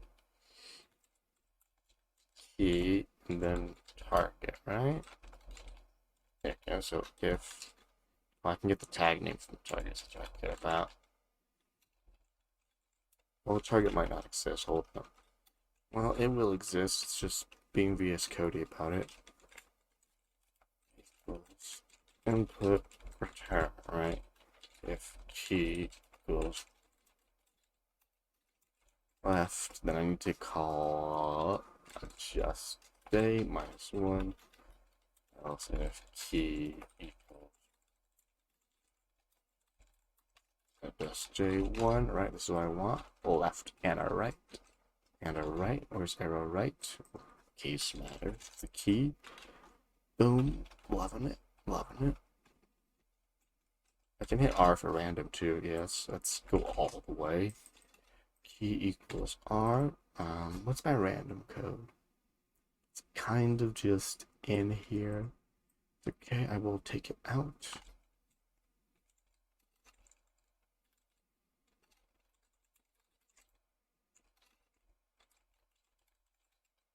Well, not like that.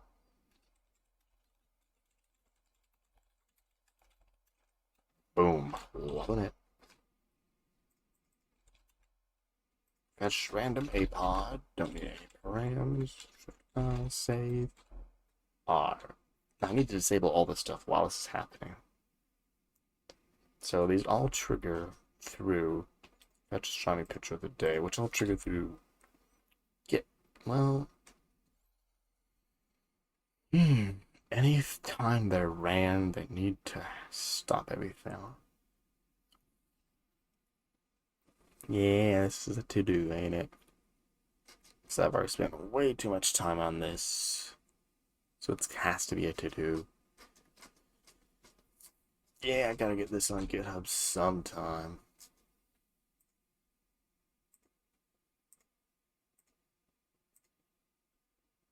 This loading though is not cool, so I'm adding lots of to-dos to this file.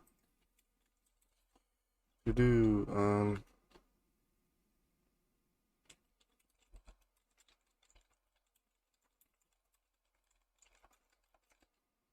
by background loader.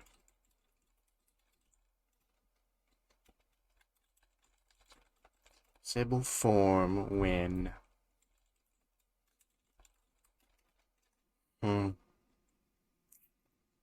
seems like to me or something else I want to do. I can't remember it though. Not clean up code, but that's not really a to-do item. Okay, let's get wow. Did I not initialize the get? Great. So let's reload VS Code so it can recognize that. Let's go to GitHub while we wait. Great API experience. I also need to update to do. Also need README. I know I'm gonna add a README. Don't worry.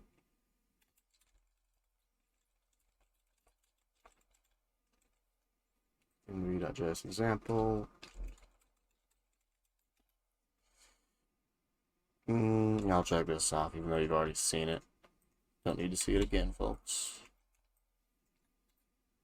Close that. Nope. And, well, okay, you've seen it now.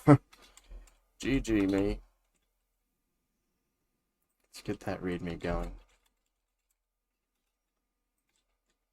Let's just add the stuff, right? Let's go to get ignore. VJS, loving it. Okay, let's get the stuff out.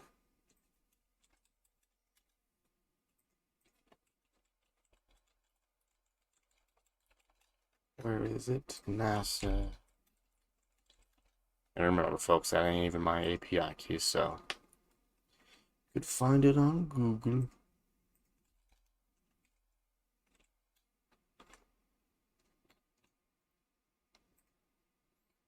I'm probably gonna go yoink the README of something else I have, so let's go find that real quick. Why don't you show me my latest, what's it called, repositories. There we go, drink picker. Yoink the README. Copy the README normally. Be weird. Thank you. GitHub editor. README. Gotta open the file. There we go.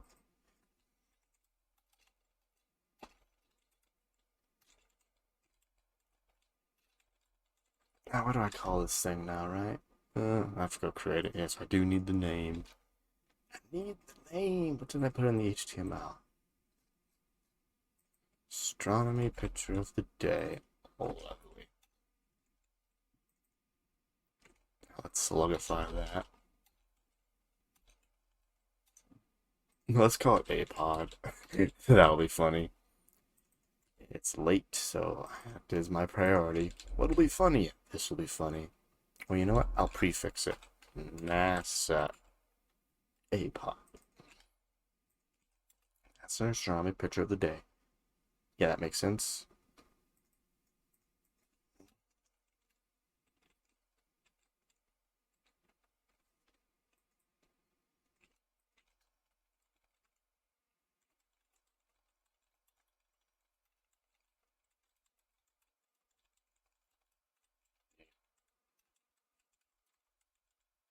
API. Sorry, that when I take things good, I get a little quiet. Try not to. Can I get a hot link to this? I can't? Okay. Is it no? There's a hot link to it. Yeah, I use a GitHub. I'm on GitHub. I linked to GitHub. Very cool. Let me think thoughts. Okay, my thoughts have been thunked. This is right for the GitHub pages. These are all good, right things. Add that. Don't add my to-do list. Y'all don't need to see that. Add that. Add that. How do I install this?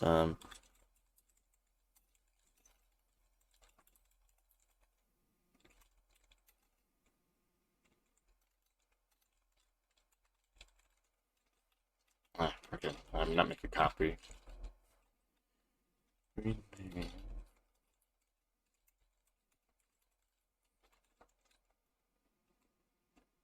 And add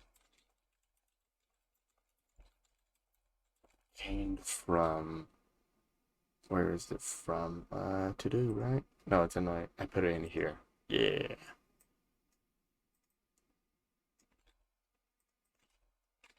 From, yes, we're doing a raw URL. Do not complain to me, Markdown. It will be fine.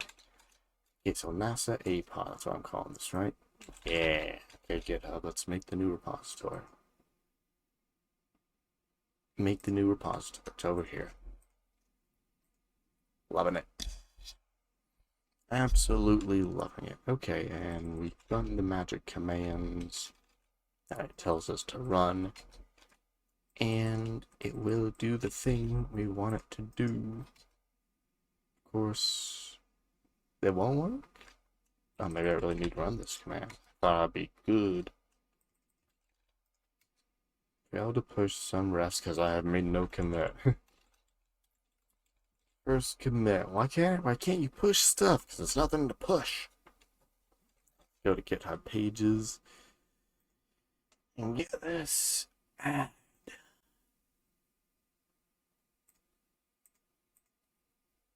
On the main branch because I'm a mad lad.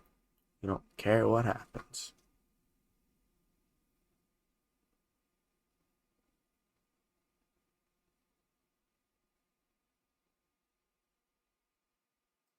Oh, now we gotta wait, don't we?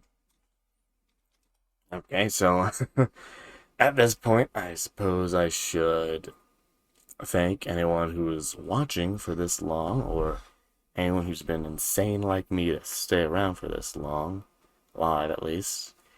Because as you can tell, for this last part, I just got completely enthralled by the scope creep and the features. I just kept on adding cool stuff. And I admit, come on, you gotta admit too. No. No, no, no. Why? Mmm. Aha. Of course.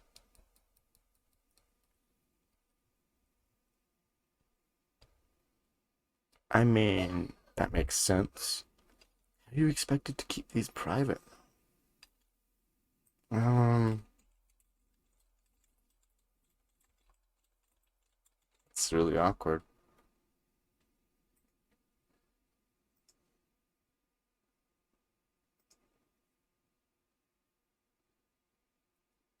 How do they expect you? Yeah, this might be. I mean, this is definitely going to be the end, I think. But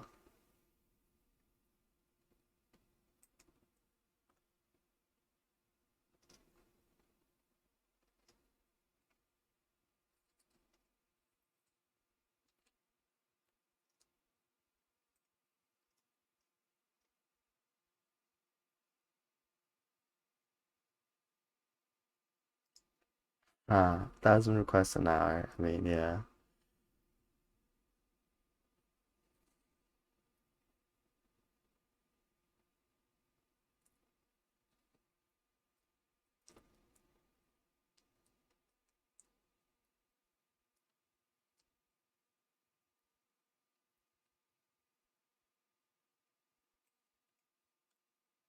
I think I'll use demo key, like hardcode demo key instead. Okay, so this is the plan. Yeah, you've already seen it. It's fine. Very key equals demo keys. Okay, I'm gonna refactor my stuff a bit. Goodbye to that. Yeah, so this is my key, but this is their key, so I'm gonna update, remove, get, ignore. Yes, you already seen the key, I don't care. See, we do that, do that, do that, we update, readme.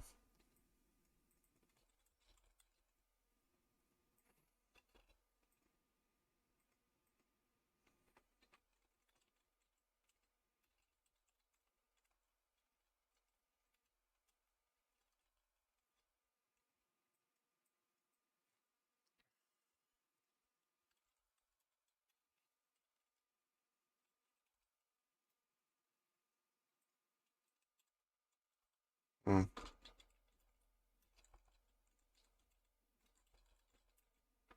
Higher usage rates. Now, I will need to like do something that be like, hey, I hit the rate thing. That's okay, get amend. Oh yeah, because I don't have any history.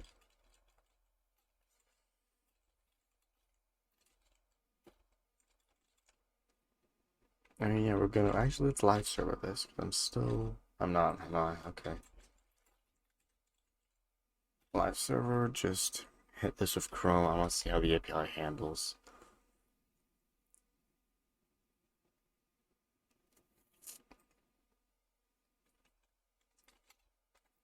There was a network request made.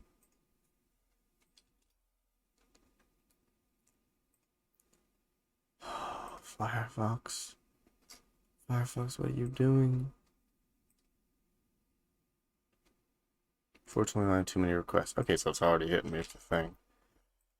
That's acceptable. I'm not getting this error though. Anywhere to me. Why am I not getting this error? Come on, Chrome. Tell me you're at least getting this error. Make new Chrome window. Said new Chrome window. Firefox window. Here's a Chrome window. Getting this error alerted to me. Status of 404, 429, too many requests, right? Okay, that's good. I love that. Index.js. I am here for this. Why is my fetch not getting it?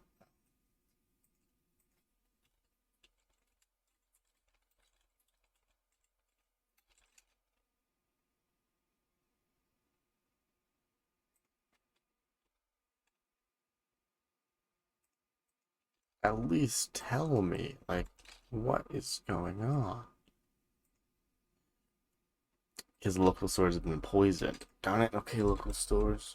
Let's clear you. It's getting poisoned somehow.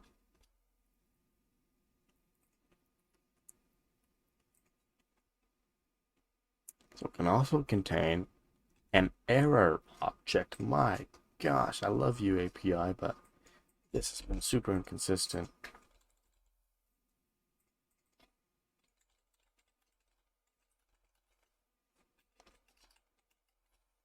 So we'll have object. What is this? Error code. Both strings. I know, supposed to be done, but I have to handle this now. Gotta handle deployment.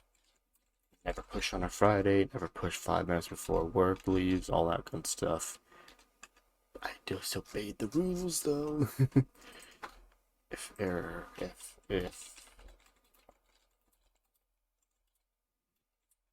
Yeah. I'm working on it.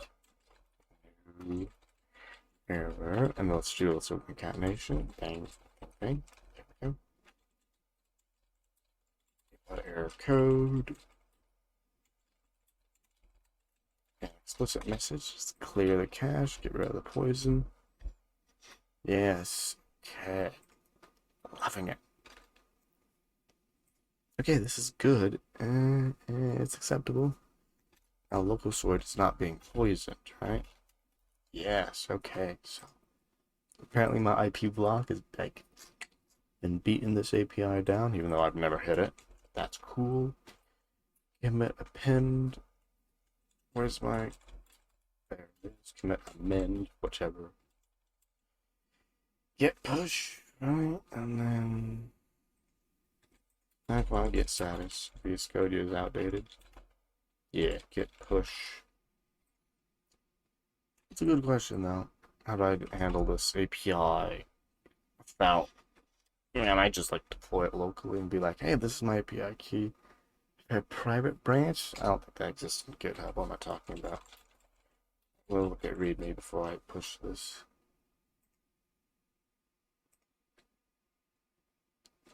Let's swap this out. Your own API key. That is the link. Obtained from is no longer. To obtain higher usage rates. Thank you, error. I love you. Admin third time. Get push minus F. Force the push because no one's pulled from my repository. If you have, sorry. Yeah, let's clean up some windows because I got windows everywhere. Got 5 chromes over there. Everything everywhere. So this is looking good. I mean, this particular thing is looking good. Ooh, I can make a way to swap in your own API key. That would be cool. I'm doing that now. I'm not doing it now. I'm adding it to my to-do.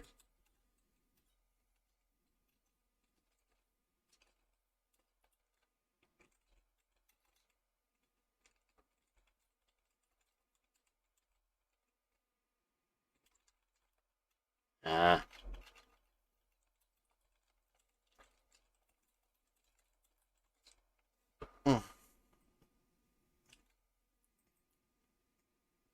Now, let's not put it on local storage. People might freak out about that. On page, right?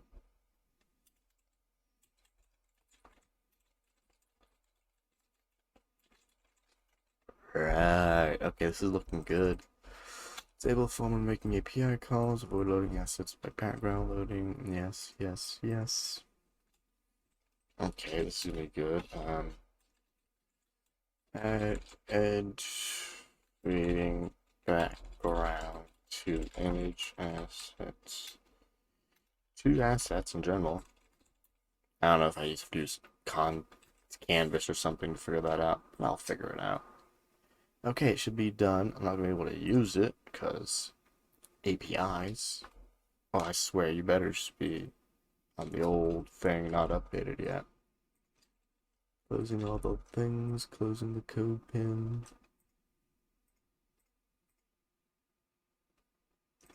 Oh, the badge hasn't even updated.